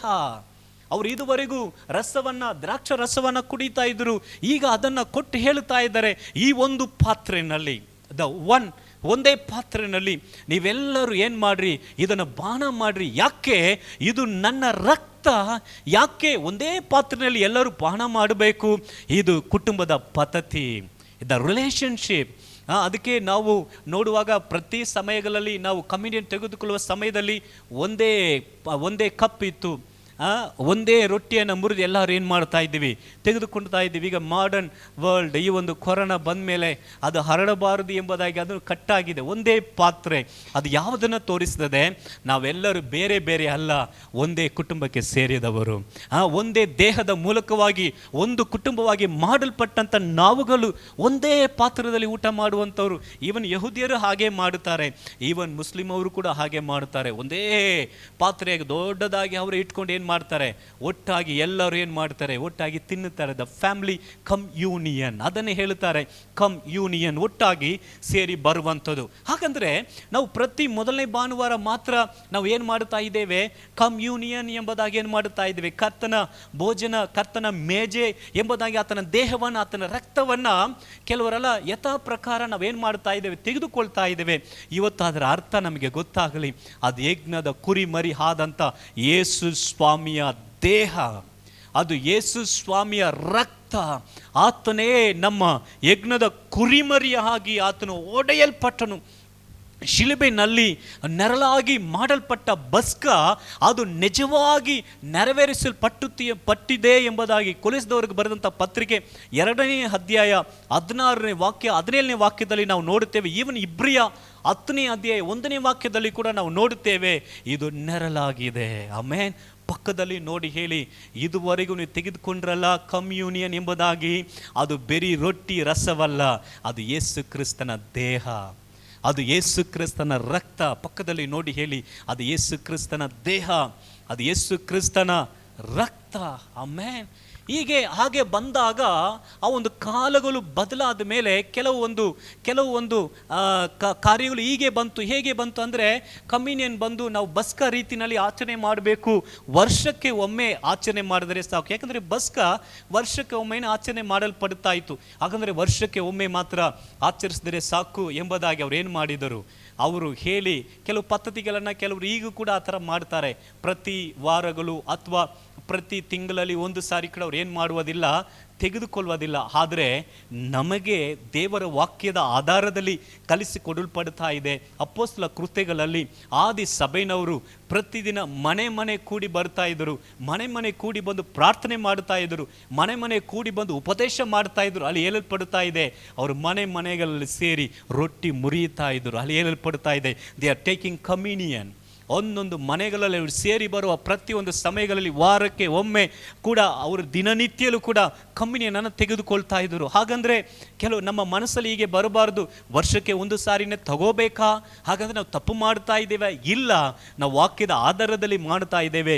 ವಾಕ್ಯದ ಆಧಾರ ನಮಗೆ ಕಲಿಸಿಕೊಡುತ್ತದೆ. ನಾವು ವಾರಕ್ಕೆ ಒಮ್ಮೆ ಮಾತ್ರವಲ್ಲ, ಪ್ರತಿ ದಿನಾನು ನಾವು ತೆಗೆದುಕೊಳ್ಳುವಾಗ ಎಲ್ಲ ಆ ಯಹೂದಿಯರು ಆ ಹಬ್ಬವನ್ನು ಮಾಡುವಾಗ ದೇವರ ಕಾರ್ಯಗಳು ಎಂಬುದಾಗಿ ಬರುವಾಗ ಅವರು 100% ಹೋಲ್ ಹಾರ್ಟೆಡ್ ಆಗಿ ಅದನ್ನು ಮಾಡಬೇಕು. ಅದು ದೇವರ ಒಂದು ಆಜ್ಞೆ. ದೇವರ ಆಜ್ಞೆ ಎಲ್ಲ ನಾವು ಗಮನಿಸಿ ನೋಡುವಾಗ ಅವ್ರು ಹೇಳ್ತಾರೆ, ನೀನು ನನ್ನ ಸಮ್ಮುಖಕ್ಕೆ ಬಂದರೆ ಸಂಪೂರ್ಣ ಮನಸ್ಸಿನೊಟ್ಟಿಗೆ ಬಾ. ನೀನು ದೇವರ ಆಲಯವನ್ನು ಸಂಧಿಸಲು ಬಂದಾಗ ಸಂಪೂರ್ಣ ಮನಸ್ಸೊಟ್ಟಿಗೆ ಬಾ. ನೀನು ಬಂದರೆ ನೀನು ಸಂಪೂರ್ಣ ಹೃದಯದೊಟ್ಟಿಗೆ ನನ್ನ ಸಮ್ಮುಖದಲ್ಲಿ ಬಾ.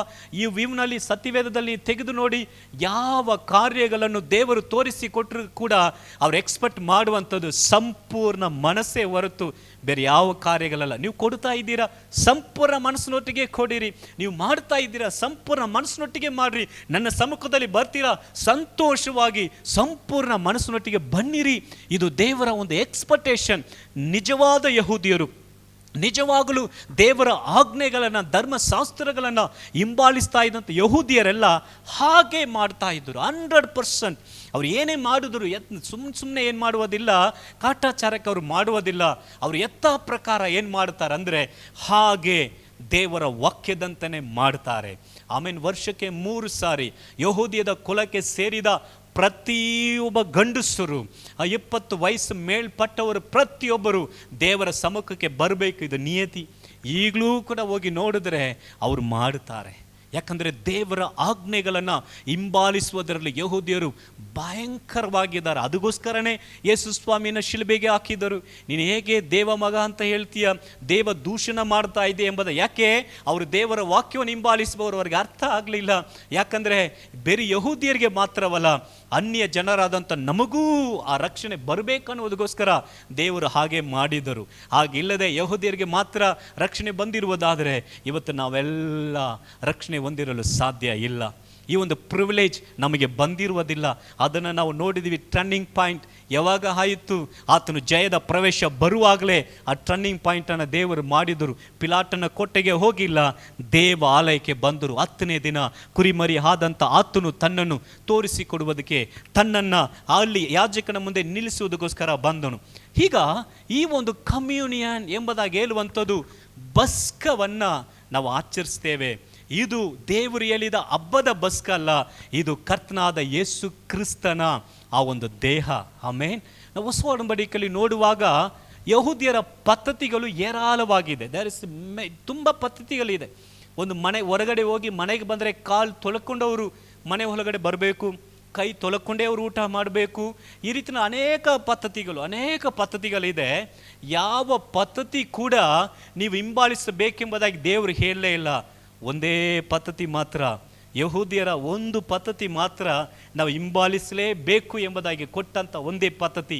ಅದೇನೆಂದರೆ ಕಮ್ಯೂನಿಯನ್, ಕರ್ತನ ಮೇಜು, ಬಸ್ಕದ ಕುರಿಮರಿಯ ದೇಹವನ್ನು ತಿನ್ನುವಂಥದ್ದು, ರಕ್ತವನ್ನು ಕುಡಿಯುವ ಈ ಒಂದೇ ಪದ್ಧತಿಯನ್ನು ದೇವರು ನಮಗೆ ಕೊಟ್ಟಿದ್ದಾರೆ. ಹಾಗಾದರೆ ಇದನ್ನು ನಾವು ಮಾಡಬೇಕು. ಕೆಲವು ಸತಿ ಇದರ ಒಂದು ಮೌಲ್ಯ ನಮಗೆ ಗೊತ್ತಾಗುವುದಿಲ್ಲ. ಇದು ನಮ್ಮ ಜೀವನದಲ್ಲಿ ಟ್ರಾನ್ಸ್ಫಾರ್ಮೇಷನ್ ಕೊಡುತ್ತದೆ. ಇದು ನಮ್ಮ ಜೀವನದಲ್ಲಿ ಯೇಸು ಸ್ವಾಮಿ ಒಳಗಡೆ ಇದ್ದಂಥ ಗುಣಗಳನ್ನು ನಮ್ಮಲ್ಲಿ ಉಂಟು ಮಾಡುತ್ತದೆ. ಯೇಸು ಸ್ವಾಮಿಯ ಆ ಒಂದು ರಕ್ತದ ಮೂಲಕ, ಆತನ ಒಂದು ದೇಹದ ಮೂಲಕ ಉಂಟಾಗುವಂಥ ಆ ಪರಿಪೂರ್ಣ ಆಶೀರ್ವಾದಗಳನ್ನು ನಮಗೇನು ಮಾಡುತ್ತದೆ, ಇದು ತರುತ್ತದೆ. ಇವತ್ತು ಅದನ್ನೇ ನಾವು ನೋಡಿದ್ದೇವೆ. ಕರ್ತನ ಈ ಒಂದು ಮೇಜೆ ತೆಗೆದುಕೊಳ್ಳುವುದರಿಂದ ಆತನ ಮಕ್ಕಳಾಗಿರುವಂಥ ನಮ್ಮ ಜೀವನದಲ್ಲಿ ಯಾವ ಒಳ್ಳೆಯದು ಉಂಟಾಗ್ತದೆ. What will happen when we are taking A communion? ನಾವು ಕಮ್ಯೂನಿಯನ್ ತೆಗೆದುಕೊಳ್ಳುವಾಗ ನಮ್ಮಲ್ಲಿ ಏನಾಗ್ತದೆ, ಅದರ ನಿಶ್ಚಯತೆ ಏನು ಅನ್ನುವುದನ್ನು ಇವತ್ತು ನೋಡಿ ನಾವು ಕರ್ತನ ಮೇಜೆಗೆ ನಾವು ಹೋಗಲಿದ್ದೇವೆ. ಇದು ಬಸ್ಕವನ್ನ ಯೇಸು ಸ್ವಾಮಿ ಆಚರಿಸಿದಂಥ, ಅದನ್ನು ಬದಲಾಯಿಸಿದಂಥ ಒಂದು ದಿನ.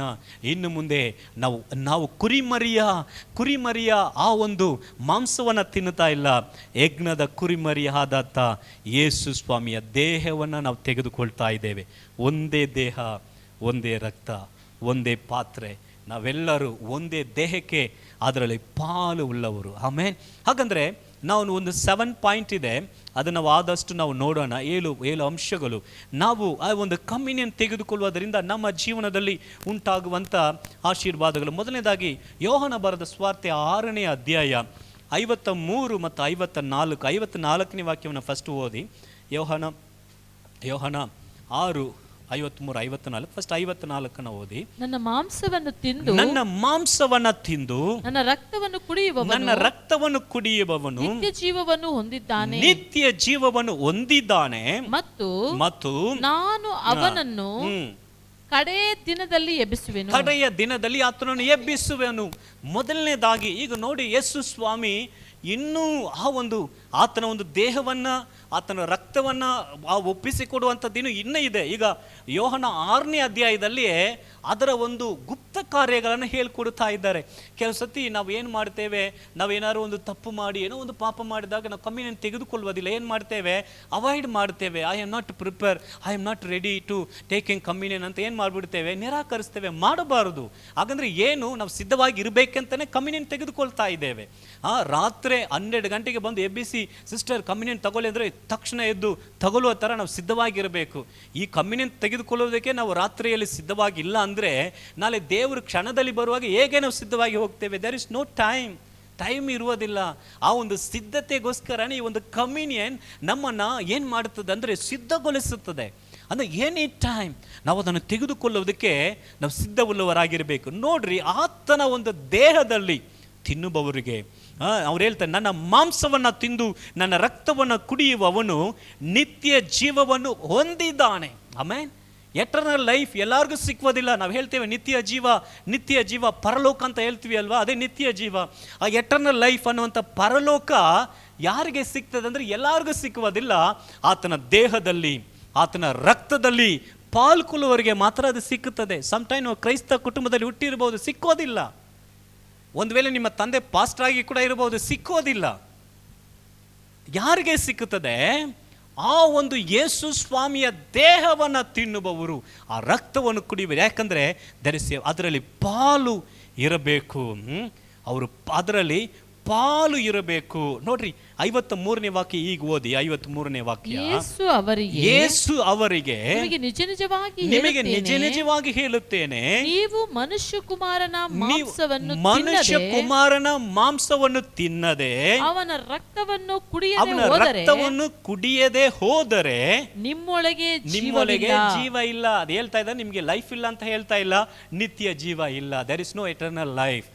ಹಾಗಂದ್ರೆ ಈ ಒಂದು ಕಮ್ಯೂನಿಯನ್ ನಮಗೆ ಯಾವ ಪ್ರಿವಿಲೇಜ್ ಕೊಡುತ್ತದೆ ಅಂದರೆ ನಿತ್ಯ ಜೀವವನ್ನು ಕೊಡುತ್ತದೆ. ಪ್ರಿಯ ಸಭೆಯವರೇ, ಯೇಸು ಸ್ವಾಮಿಯ ದೇಹದಲ್ಲಿ, ಆತನ ರಕ್ತದಲ್ಲಿ ಪಾಲ್ಗೊಳ್ಳುವಂಥದ್ದು ನಮಗೆ ಕೊಡುವಂಥ ಒಂದು ಬಾಕ್ಯತೆ ಏನು ಗೊತ್ತಾ? ನಿತ್ಯ ಜೀವ, ಎಟರ್ನಲ್ ಲೈಫ್. ಹಾಗಂದ್ರೆ ಇರುವಂಥ ನಿತ್ಯವಾಗಿರುವಂಥ ಒಂದು ಜೀವ. ಇವನ್ ನಾವು ಲೋಕದಲ್ಲಿ ನಾವು ಬದುಕ್ತಾ ಇದ್ದೇವೆ, ಇದಕ್ಕೆ ಬಂದು ನಿರ್ದಿಷ್ಟವಾದಂಥ ಕಾಲಗಳು ಉಂಟು. There is a time limit in the world life. ಏನು ಟೈಮ್ ಲಿಮಿಟ್ ಇದೆ? 100 ವರ್ಷ ಬದುಕಬಹುದು, 100 ವರ್ಷ ಬದುಕಬಹುದು. ಇಲ್ಲ ಹಂಗೆ ಸತ್ಯವೇದಲ್ಲಿ ಹೇಳುವಾಗ 70-80 ವರ್ಷ ಬದುಕಬಹುದು. 100 ಸೆಂಚುರಿ ಹೊಡಿಬಹುದು ಅಷ್ಟೇ. ದಟ್ ಇಸ್ ಅಷ್ಟೇ. ಅದಕ್ಕೆ ಮೇಲೆ ಸರಿ ಹೋಗಿ 200 ವರ್ಷನೂ ಬದುಕಿ ಅಷ್ಟೇ. ಇದು ಕಾಲ ನಿಯಮಿತ ಇದೆ, ಅದಕ್ಕೆ ಮೇಲೆ ಏನು ಮಾಡೋಕ್ಕಾಗಲ್ಲ, ಹೋಗುವುದಿಲ್ಲ. ಅದು ಆದಮೇಲೆ ಇರುವಂಥದ್ದೇ ಮನುಷ್ಯನ ಜೀವನಕ್ಕೆ ಇರುವಂಥ ಎಟರ್ನಲ್ ಲೈಫ್. ಕೆಲವರು ಏನು ತಪ್ಪಾಗಿ ಹೊರಗಡೆ ಅರ್ಥ ಮಾಡ್ಕೊಳ್ತಾರೆ ಅಂದರೆ, ನಮಗೆ 7 ಜನ್ಮಗಳಿದೆ, ಹೋದ ವರ್ಷದಲ್ಲಿ ನಾನು ಮನುಷ್ಯನಾಗಿದೆ, ಈ ವರ್ಷದಲ್ಲಿ ನಾಯಾಗಿ ಬರ್ತೇನೆ, ಆಮೇಲೆ ಕೋತಿಯಾಗಿ ಬರ್ತೇನೆ, ಆಮೇಲೆ ಹಿಂಗೆ ಬರ್ತೇನೆ ಹಂಗೆ ಬರ್ತೇನೆ. ಇಲ್ಲ, ಒಬ್ಬ ಮನುಷ್ಯನು ಒಂದು ಸಾರಿ ಸಾಯುವುದು, ನಂತರ ಆತನಿಗೆ ನ್ಯಾಯ ತೀರ್ಪು ಆಗುವಂಥದ್ದು ಮನುಷ್ಯನಿಗೆ ತೀರ್ಮಾನಿಸಲ್ಪಟ್ಟಿದೆ ಎಂಬುದಾಗಿ ದೇವರ ವಾಕ್ಯ ಹೇಳ್ತದೆ. ಇದು ಈಗಾಗಲೇ ಅದು ತೀರ್ಮಾನಿಸಲ್ಪಟ್ಟಿದೆ, ತಿರುಗಿ ಬರೋಕ್ಕೆ ಸಾಧ್ಯ ಇಲ್ಲ. ಅದರಿಂದ ಇನ್ನೊಂದು ಜನ್ಮ ಬಂದರೆ ನೋಡ್ಕೊಳ್ಳೋಣ ಅಂತ ಯಾವುದು ಬ್ಯಾಲೆನ್ಸ್ ಆಗಿ ಇಡಬೇಡಿ. ಇನ್ನೊಂದು ಜನ್ಮ ಅನ್ನುವಂಥದ್ದು ಮನುಷ್ಯನಿಗೆ ಇಲ್ಲವೇ ಇಲ್ಲ. ಇರುವಂಥದ್ದು ನಿತ್ಯ ಜೀವ ಮಾತ್ರ, ಎಟರ್ನಲ್ ಲೈಫ್. ಅದು ಎಲ್ಲರಿಗೂ ಸಿಕ್ಕುವುದಿಲ್ಲ. ಯೇಸು ಸ್ವಾಮಿಯ ದೇಹವನ್ನು ಪಾಲ್ಗೊಳ್ಳುವವರು, ಯೇಸು ಸ್ವಾಮಿಯ ರಕ್ತವನ್ನು ಕುಡಿಯಬಹುದು. ಹಾಗಾದರೆ ನಾವು ಇಷ್ಟು ವರ್ಷಗಳು, ಇಷ್ಟು ದಿನಗಳು ನಾವು ತೆಗೆದುಕೊಳ್ತಾ ಇದ್ದೇವೆ. ಏನು ತೋರಿಸ್ತಾ ಇದ್ದೀವಿ ಅಂದರೆ, ನಾವು ನಿತ್ಯ ಜೀವಕ್ಕೆ ಬಾಧ್ಯರು. ಯೇಸು ಸ್ವಾಮಿ ತನ್ನ ಬಾಯಾರ ಹೇಳ್ತಾರೆ, ನನ್ನ ಒಂದು ಮಾಂಸವನ್ನು ತಿನ್ನದೆ ನನ್ನ ರಕ್ತವನ್ನು ಕುಡಿಯದೇ ಇರುವವನಲ್ಲಿ ಏನಿಲ್ಲ, ಜೀವ ಇಲ್ಲ. ಅದನ್ನು ಹೇಳ್ತಾ ಇದ್ದೇನೆ, ಆತನಿಗೆ ಜೀವ ಇಲ್ಲ. ದೇರ್ ಇಸ್ ನೋ, ನಿತ್ಯ ಜೀವ ಆತನಿಗೆ ಇಲ್ಲ. ಆಮೇನ್. ಅದನ್ನು ನಾವು ಕಮ್ಯುನಿಯನ್ ತೆಗೆದುಕೊಳ್ಳುವಂಥದ್ದು ನಮಗೆ ಏನು ಕೊಡುತ್ತದೆ? ಮೊದಲನೇದಾಗಿ ನಮ್ಮಲ್ಲಿ ಒಂದು ನಿತ್ಯ ಜೀವವನ್ನು ಉಂಟು ಮಾಡುವಂಥದ್ದಾಗಿದೆ. ಅದೇ 54ನೇ ವಾಕ್ಯ, ಅದೇ ಯೋಹನ 6ನೇ ಅಧ್ಯಾಯ 54ನೇ ವಾಕ್ಯವನ್ನು ಓದುವಾಗ ಎರಡನೇದಾಗಿ ಹೇಳುತ್ತದೆ, ನನ್ನ ಮಾಂಸವನ್ನು ತಿಂದು ನನ್ನ ರಕ್ತವನ್ನು ಕುಡಿಯುವವನು ನಿತ್ಯ ಜೀವವನ್ನು ಹೊಂದಿದ್ದಾನೆ ಮತ್ತು ನಾನು ಅವನನ್ನು ಕಡೇ ದಿನದಲ್ಲಿ ಎಬ್ಬಿಸುವೆನು. ಯಾವಾಗ? ಕಡೆಯ ದಿನಗಳು ಬಂದಾಗ, ದ ಎಂಡ್ ಟೈಮ್ ಬಂದಾಗ, ಒಂದು ವೇಳೆ ಯೇಸು ಸ್ವಾಮಿ ಬರುವನಕ್ಕೆ ಮುಂಚೆ ನಾವು ಒಂದು ವೇಳೆ ಸತ್ತು ಹೋಗುವುದಾದರೆ, ಒಂದು ವೇಳೆ ನಾವು ಸಾಯುವುದಾದರೆ, ಅಲ್ಲಿ ದೇವರ ವಾಕ್ಯದಲ್ಲಿ ಸ್ಪಷ್ಟವಾಗಿ 1ನೇ ಥೆಸಲೋನಿಕನಲ್ಲಿ ಪೌಲನು ಕ್ಲಿಯರ್ ಆಗಿ ಬರೆಯುತ್ತಾನೆ, ಕ್ರಿಸ್ತನಲ್ಲಿ ಸತ್ತಂಥವರು ಮೊದಲು ಎದ್ದು ಬರುವವರು. ಯಾವಾಗ ಎದ್ದು ಬರುವವರು? ಕ್ರಿಸ್ತನಲ್ಲಿ ಸತ್ತವರು. When we are in Christ, ಕ್ರಿಸ್ತನಲ್ಲಿ ಎದ್ದು ಸಾಯುವಂಥವರಿಗೆ ಮಾತ್ರ ಏನಾಗ್ತದೆ? ದೇವರು ಹೇಳುತ್ತಾರೆ, ಕಡೆಯ ದಿನದಲ್ಲಿ ನಾನು ಆತನನ್ನು ಎಬ್ಬಿಸುತ್ತೇನೆ. ಆಮೇನ್. ನೋಡ್ರಿ, ಅದನ್ನು ಹೇಳ್ತಾ ಇದ್ದಾರೆ. ಯಾರನ್ನ? ನನ್ನ ಮಾಂಸವನ್ನು ತಿಂದು ನನ್ನ ರಕ್ತವನ್ನು ಕುಡಿಯುವವನಿಗೆ ನಿತ್ಯ ಜೀವವನ್ನು ಹೊಂದಿದ್ದಾನೆ ಹೇಳ್ತಾ ಇದ್ದಾರೆ. ಈಸ್ ಆಲ್ರೆಡಿ ಗ್ರಾಂಟೆಡ್, ಈಗಾಗಲೇ ನಿತ್ಯ ಜೀವವನ್ನು ಹೊಂದಿದ್ದಾನೆ, ಮತ್ತು ನಾನು ಅವನನ್ನು ಕಡೇ ದಿನದಲ್ಲಿ ಎಬ್ಬಿಸುವೆನು. ಆಮೇನ್. ಇಲ್ಲಾಂದರೆ ನಾವು ನಿದ್ರೆ ಮಾಡಿ ಎದ್ದೇಳದೆ ಇರುವ ಥರನೇ ಒಂದು ವೇಳೆ ಸತ್ತೋದ್ರೆ ಎದ್ದೇಳದೆ ಹೋಗ್ಬಹುದು. ಏನಾಗ್ತದೆ? ಕ್ರಿಸ್ತನಲ್ಲಿ ಸತ್ತವರನ್ನು ದೇವರೇ ಎಬ್ಬಿಸ್ತಾರೆ. ಯಾರು? ಆತನ ಒಂದು ಮಾಂಸದಲ್ಲಿ, ಆತನ ಒಂದು ರಕ್ತದಲ್ಲಿ ಪಾಲ್ಗೊಳ್ಳುವಂಥವ್ರು. ಹಾಗಾದರೆ ಎಷ್ಟು ದೊಡ್ಡ ಪ್ರಿವಿಲೇಜ್ ನಮಗೆ ಕೊಡ್ತಾ ಇದೆ. ಅದನ್ನು ನಾವು ಏನು ಮಾಡಬಾರ್ದು ಅಂದರೆ ಅಲಕ್ಷ್ಯ ಮಾಡಬಾರದು. ಇದು ದೇವರ ರಕ್ತವನ್ನು ನಾನು ಪಾಲು ತೆಗೆದುಕೊಳ್ಳುವಾಗ, ಯೇಸುವಿನ ದೇಹವನ್ನು ಪಾಲು ತೆಗೆದುಕೊಳ್ಳುವಾಗ, ನಾನು ಈ ಲೋಕದಲ್ಲಿ ಸತ್ತರೂ ಕೂಡ ಕೊನೆಯ ದಿನದಲ್ಲಿ ದೇವರು ನನ್ನನ್ನು ಏನು ಮಾಡುತ್ತಾರೆ? ನನ್ನನ್ನು ಎಬ್ಬಿಸುತ್ತಾರೆ. ಆಮೇನ್. ಹಲ್ಲೆಲೂಯಾ. ಪಕ್ಕದಲ್ಲಿ ನೋಡಿ ಹೇಳಿ, ನೀವು ಚೆನ್ನಾಗಿ ತಿಂತಾ ಇದ್ದೀರಾ ಯೇಸು ಸ್ವಾಮಿಯ ದೇಹವನ್ನು? ನೀವು ಚೆನ್ನಾಗಿ ಕುಡಿತಾ ಇದ್ದೀರಾ ಯೇಸು ಸ್ವಾಮಿಯ ರಕ್ತವನ್ನು?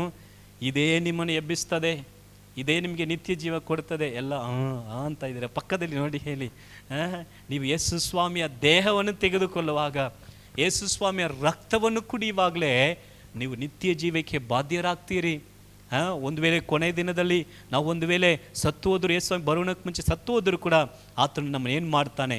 ಕರೆದುಕೊಂಡು ಹೋಗುತ್ತಾನೆ. 6ನೇ ಅಧ್ಯಾಯದಲ್ಲಿ 56ನೇ ವಾಕ್ಯ, 3ನೇದಾಗಿ 6ನೇ ಅಧ್ಯಾಯ, ಅದೇ ಯೋಹನ 6ನೇ ಅಧ್ಯಾಯ 56ನೇ ವಾಕ್ಯ. ನನ್ನ ರಕ್ತವೇ ನಿಜವಾದ ಪಾನ, ನನ್ನ ಮಾಂಸವನ್ನು ತಿಂದು ನನ್ನ ರಕ್ತವನ್ನು ಕುಡಿಯುವವನು ನನ್ನಲ್ಲಿ ಇರುತ್ತಾನೆ, ನಾನು ಅವನಲ್ಲಿ ಇರುತ್ತೇನೆ. ಈಗ ನಾವು ರಕ್ತವನ್ನು ತೆಗೆದುಕೊಳ್ಳುವಾಗ ಅಥವಾ ಆತನ ದೇಹದಲ್ಲಿ ಪಾಲ್ಗೊಳ್ಳುವಾಗ ದೇವರು ಹೇಳ್ತಾ ಇದ್ದಾರೆ, ಆತನು ನನ್ನಲ್ಲಿ ಇರುತ್ತಾನೆ, ನಾವು ಅವರಲ್ಲಿ ಇರ್ತೇವೆ, ಆತನು ನಮ್ಮಲ್ಲಿ ಇರುತ್ತಾರೆ. ಆಮೇಲೆ ಯಾವಾಗ ನಾವು ಇದನ್ನು ತೆಗೆದುಕೊಳ್ಳುವಾಗ, ಅದನ್ನು ನಾವು ತೆಗೆದುಕೊಳ್ಳದೆ ಇರುವಾಗ ನಾವು ಏನು ಮಾಡ್ತೀವಿ? ಇವು ನೋಡಿ, ಯೋಹನ 6ನೇ ಅಧ್ಯಾಯದಲ್ಲಿ ಈ ಪಾಯಿಂಟ್ಗಳೆಲ್ಲ ಬರ್ತಾ ಇದೆ. ತಿರುಗಿ ಹೇಳ್ತಾ ಇದ್ದಾರೆ, ನನ್ನ ದೇಹವನ್ನು ತಿನ್ನುವವನು, ನನ್ನ ಮಾಂಸವನ್ನು ತಿನ್ನುವವನು, ನನ್ನ ಶರೀರವನ್ನು ತಿನ್ನುವವನು, ನನ್ನ ರಕ್ತವನ್ನು ಕುಡಿಯುವವನು. ಇದನ್ನೇ ದೇವರು ಹೇಳ್ತಾ ಇದ್ದಾರೆ, ತಿರುಗಿ ಹೇಳ್ತಾರೆ. ಈ ಒಂದು 6ನೇ ಅಧ್ಯಾಯದಲ್ಲಿ ದೇರ್ ಇಸ್ ಇಂಪಾರ್ಟೆನ್ಸ್, ಅದರಲ್ಲಿ ಮುಖ್ಯ ಇರುವುದರಿಂದಾನೇ ತಿರುಗಿ ದೇವರು ಅದನ್ನು ಹೇಳುವುದನ್ನು ನಾವು ಏನು ಮಾಡಬಹುದು? ಗಮನಿಸಿ ನೋಡಬಹುದು. ಹಾಗಂದರೆ ನಾವು ಆತನಲ್ಲಿ ನಾವು ನೆಲೆಗೊಂಡಿರಬೇಕು. ಅಥವಾ ಆತನು ನಮ್ಮಲ್ಲಿ ನೆಲೆಯಾಗಿರಬೇಕಂದ್ರೆ ನಾವು ಕ್ರಿಸ್ತನ ದೇಹದಲ್ಲಿ, ಆತನ ರಕ್ತದಲ್ಲಿ ಪಾಲ್ಗೊಳ್ಳುವವರಾಗಿರಬೇಕು. ಅದರಿಂದ ಡೋಂಟ್ ಅವಾಯ್ಡ್ ಕಮ್ಯೂನಿಯನನ್ನು ಏನು ಮಾಡಬೇಡಿ, ಅವಾಯ್ಡ್ ಮಾಡಬೇಡಿ.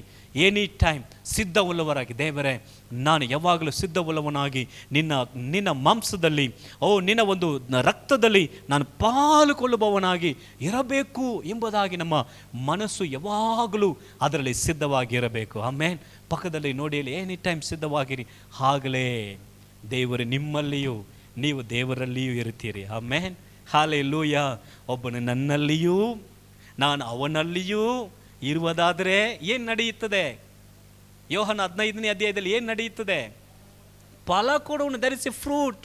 ಯಾವಾಗ ಅವರಲ್ಲಿ ನೆಲೆಗೊಂಡಿರುವಾಗ ದರ್ ಇಸ್ ಎ ಲಿಂಕ್. ನೋಡಿ, ಒಬ್ಬ ಮನುಷ್ಯನು ತನ್ನ ಜೀವನದಲ್ಲಿ ಫಲಭರಿತವುಳ್ಳವನಾಗಿರಬೇಕು, ಆತನು ಫಲ ಕೊಡುವವನಾಗಿರಬೇಕಂದ್ರೆ ಆತನಲ್ಲಿ ನೆಲೆಗೊಂಡಿರಬೇಕು. ಆಗ ಆತನಲ್ಲಿ ನೆಲೆಗೊಂಡಿರಬೇಕಂದ್ರೆ ಆತನು ಆ ಒಂದು ಯೇಸು ಸ್ವಾಮಿಯ ದೇಹವನ್ನು ತಿನ್ನುವವನಾಗಿರಬೇಕು, ಆತನ ಮಾಂಸವನ್ನು ತಿನ್ನುವವನಾಗಿ, ಆ ರಕ್ತವನ್ನು ಕುಡಿಯುವವನಾಗಿರಬೇಕು. ಹಾಗೆ ಮಾತ್ರ ಆತನು ಹೇಗೆ ಸಾಧ್ಯ? ಫಲ ಕೊಡಲು ಸಾಧ್ಯ. ಆಮೇನ್. ಫಲ ಕೊಡಲು ಸಾಧ್ಯ. ಅದರ ನೆಲೆಯಾಗಿ ಇದ್ದೇವೆ ಎಂಬುದಾಗಿ ಅಂದ್ಕೊಂಡು ಪೌಲನು ಎಚ್ಚರಿಕೆ ಕೊಡುವ ಥರ ನಾವು ಬಿದ್ದು ಬಿಡದೆ ನಾವು ಬಲವಾಗಿ ನಿಂತುಕೊಳ್ಳೋಣ. ಆಮೇನ್. நிற்கிறேன் என்று சொல்லுகிற எவனும் விழுந்து விடாதபடி தன்னைத்தான் விழுந்து விடாமல் எச்சரிக்கையாய் பார்த்து கொள்ள கடவன் அப்படின்னு பவுல் சொல்கிறார். ನಾವು ನಿಂತಿದ್ದೇವೆ, ಕ್ರಿಸ್ತನ್ ನನ್ನಲ್ಲಿ ಇದ್ದಾರೆ, ನಾನು ಅವರಲ್ಲಿದ್ದೇವೆ ಅಂದ್ಕೊಂಡು ನಾವು ಮನೋಭಾವನೊಟ್ಟಿಗೆ ಜೀವಿಸದೆ ಆತನ ಮಾಂಸವನ್ನು ತೆಗೆದುಕೊಳ್ಳುವಾಗ, ಆತನ ರಕ್ತವನ್ನು ನಾವು ಕುಡಿಯುವಾಗ ಅವರಲ್ಲಿ ಇದ್ದೇವೆ, ಅವರಲ್ಲಿ ಬದುಕುತ್ತೇವೆ. ಆಮೇನ್. ಆಮೇನ್. ನಾಲ್ಕನೇದಾಗಿ ಅದು ಯೋಹನ 6ನೇ ಅಧ್ಯಾಯ 55ನೇ ವಾಕ್ಯವನ್ನು ಓದೋಣ. ಯೋಹನ 6:55. ಯಾಕಂದ್ರೆ ನನ್ನ ಮಾಂಸವೇ ನಿಜವಾದ ಆಹಾರ, ನನ್ನ ರಕ್ತವೇ ನಿಜವಾದ ಪಾನ. ಆಮೇನ್. ನನ್ನ ಮಾಂಸವೇ ನಿಜವಾದ ಆಹಾರ. ಇನ್ನು ಇದೆಯಾ ವಾಕ್ಯದಲ್ಲಿ? ಏನಿದೆ? ನನ್ನ ಮಾಂಸವನ್ನು ತಿಂದು ನನ್ನ ರಕ್ತವನ್ನು ಕುಡಿಯುವವನು ನನ್ನಲ್ಲಿ ಇರುತ್ತಾನೆ. ಆಮೇಲೆ ನನ್ನಲ್ಲಿ ಇರುತ್ತಾನೆ. ನೋಡ್ರಿ, ಹಾಗೆ ಹೇಳುತ್ತಾ ಇದ್ದಾರೆ, ನನ್ನ ಒಂದು ಮಾಂಸವೇ ನಿಜವಾದ ಆಹಾರ, ನನ್ನ ಒಂದು ರಕ್ತವೇ ನಿಜವಾದ ಪಾನ. ಹಾಗಂದ್ರೆ ಒಬ್ಬ ಮನುಷ್ಯನು ಬದುಕಬೇಕಂದ್ರೆ, ಒಬ್ಬ ಮನುಷ್ಯನು ಜೀವವಾಗಿರ್ಬೇಕಂದ್ರೆ ಆತನು ಖಂಡಿತವಾಗ್ಲೂ ಏನು ಮಾಡಬೇಕು?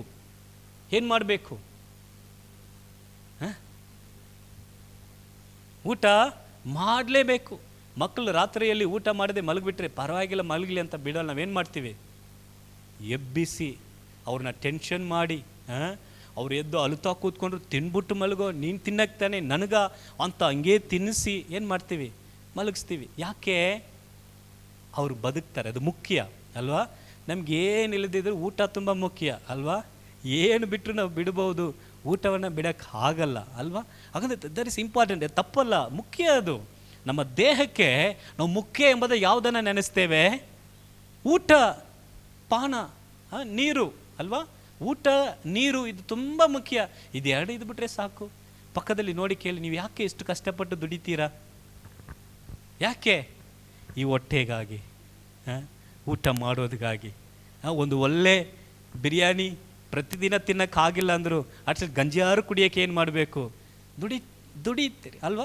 ಯಾರು ಕೇಳಿದ್ರು ಹೇಳ್ತಾರೆ, ಈ ಹೊಟ್ಟೆ ಪಾಡಿಗಾಗಿಯೇ ನಾವೇನು ಮಾಡ್ತಾಯಿದ್ವಿ, ಕೆಲಸ ಮಾಡ್ತೀವಿ. ಏನು ಮಾಡೋದು ಸಿಸ್ಟರ್, ನಮ್ಮ ಹೊಟ್ಟೆ ಪಾಡು, ಊಟ ಮಾಡಬೇಕಲ್ಲ, ಮಕ್ಕಳು ಇದ್ದಾರೆ. ಹಾಗಾದ್ರೆ ಏನು? ದಟ್ ಇಸ್ ಇಂಪಾರ್ಟೆಂಟ್, ಅದು ಮುಖ್ಯ, ತಪ್ಪಲ್ಲ. ನಾವು ತಿನ್ನಲೇಬೇಕು. ಒಬ್ಬ ಮನುಷ್ಯನು ಆತನು ಬದುಕಬೇಕಂದ್ರೆ ಬೇರೆ ವಾಕ್ಯದಿಂದ ಬದುಕಲು ಸಾಧ್ಯ ಅಲ್ಲ. ಯೇಸುಸ್ವಾಮಿ ಹೇಳಿದ್ದು ಬೇರೆ, ನೀವು ತಪ್ಪಾಗಿ ಅರ್ಥ ಮಾಡ್ಕೊಳ್ಳಬಾರ್ದು. ಮನುಷ್ಯನು ರೊಟ್ಟಿಯಿಂದ ಮಾತ್ರ ಅಲ್ಲ, ದೇವರ ವಾಕ್ಯದಿಂದ ಬದುಕುವನು. ನೀವು ಹಾಗೆ ಬದುಕಿ ತೋರಿಸಿ 1 ತಿಂಗಳು ಹಾಗಲ್ಲ. ಅವ್ರು ಹೇಳಿದ ವಾಕ್ಯ ಏನು? ಯಾವುದನ್ನು ಹೇಳಿದರು?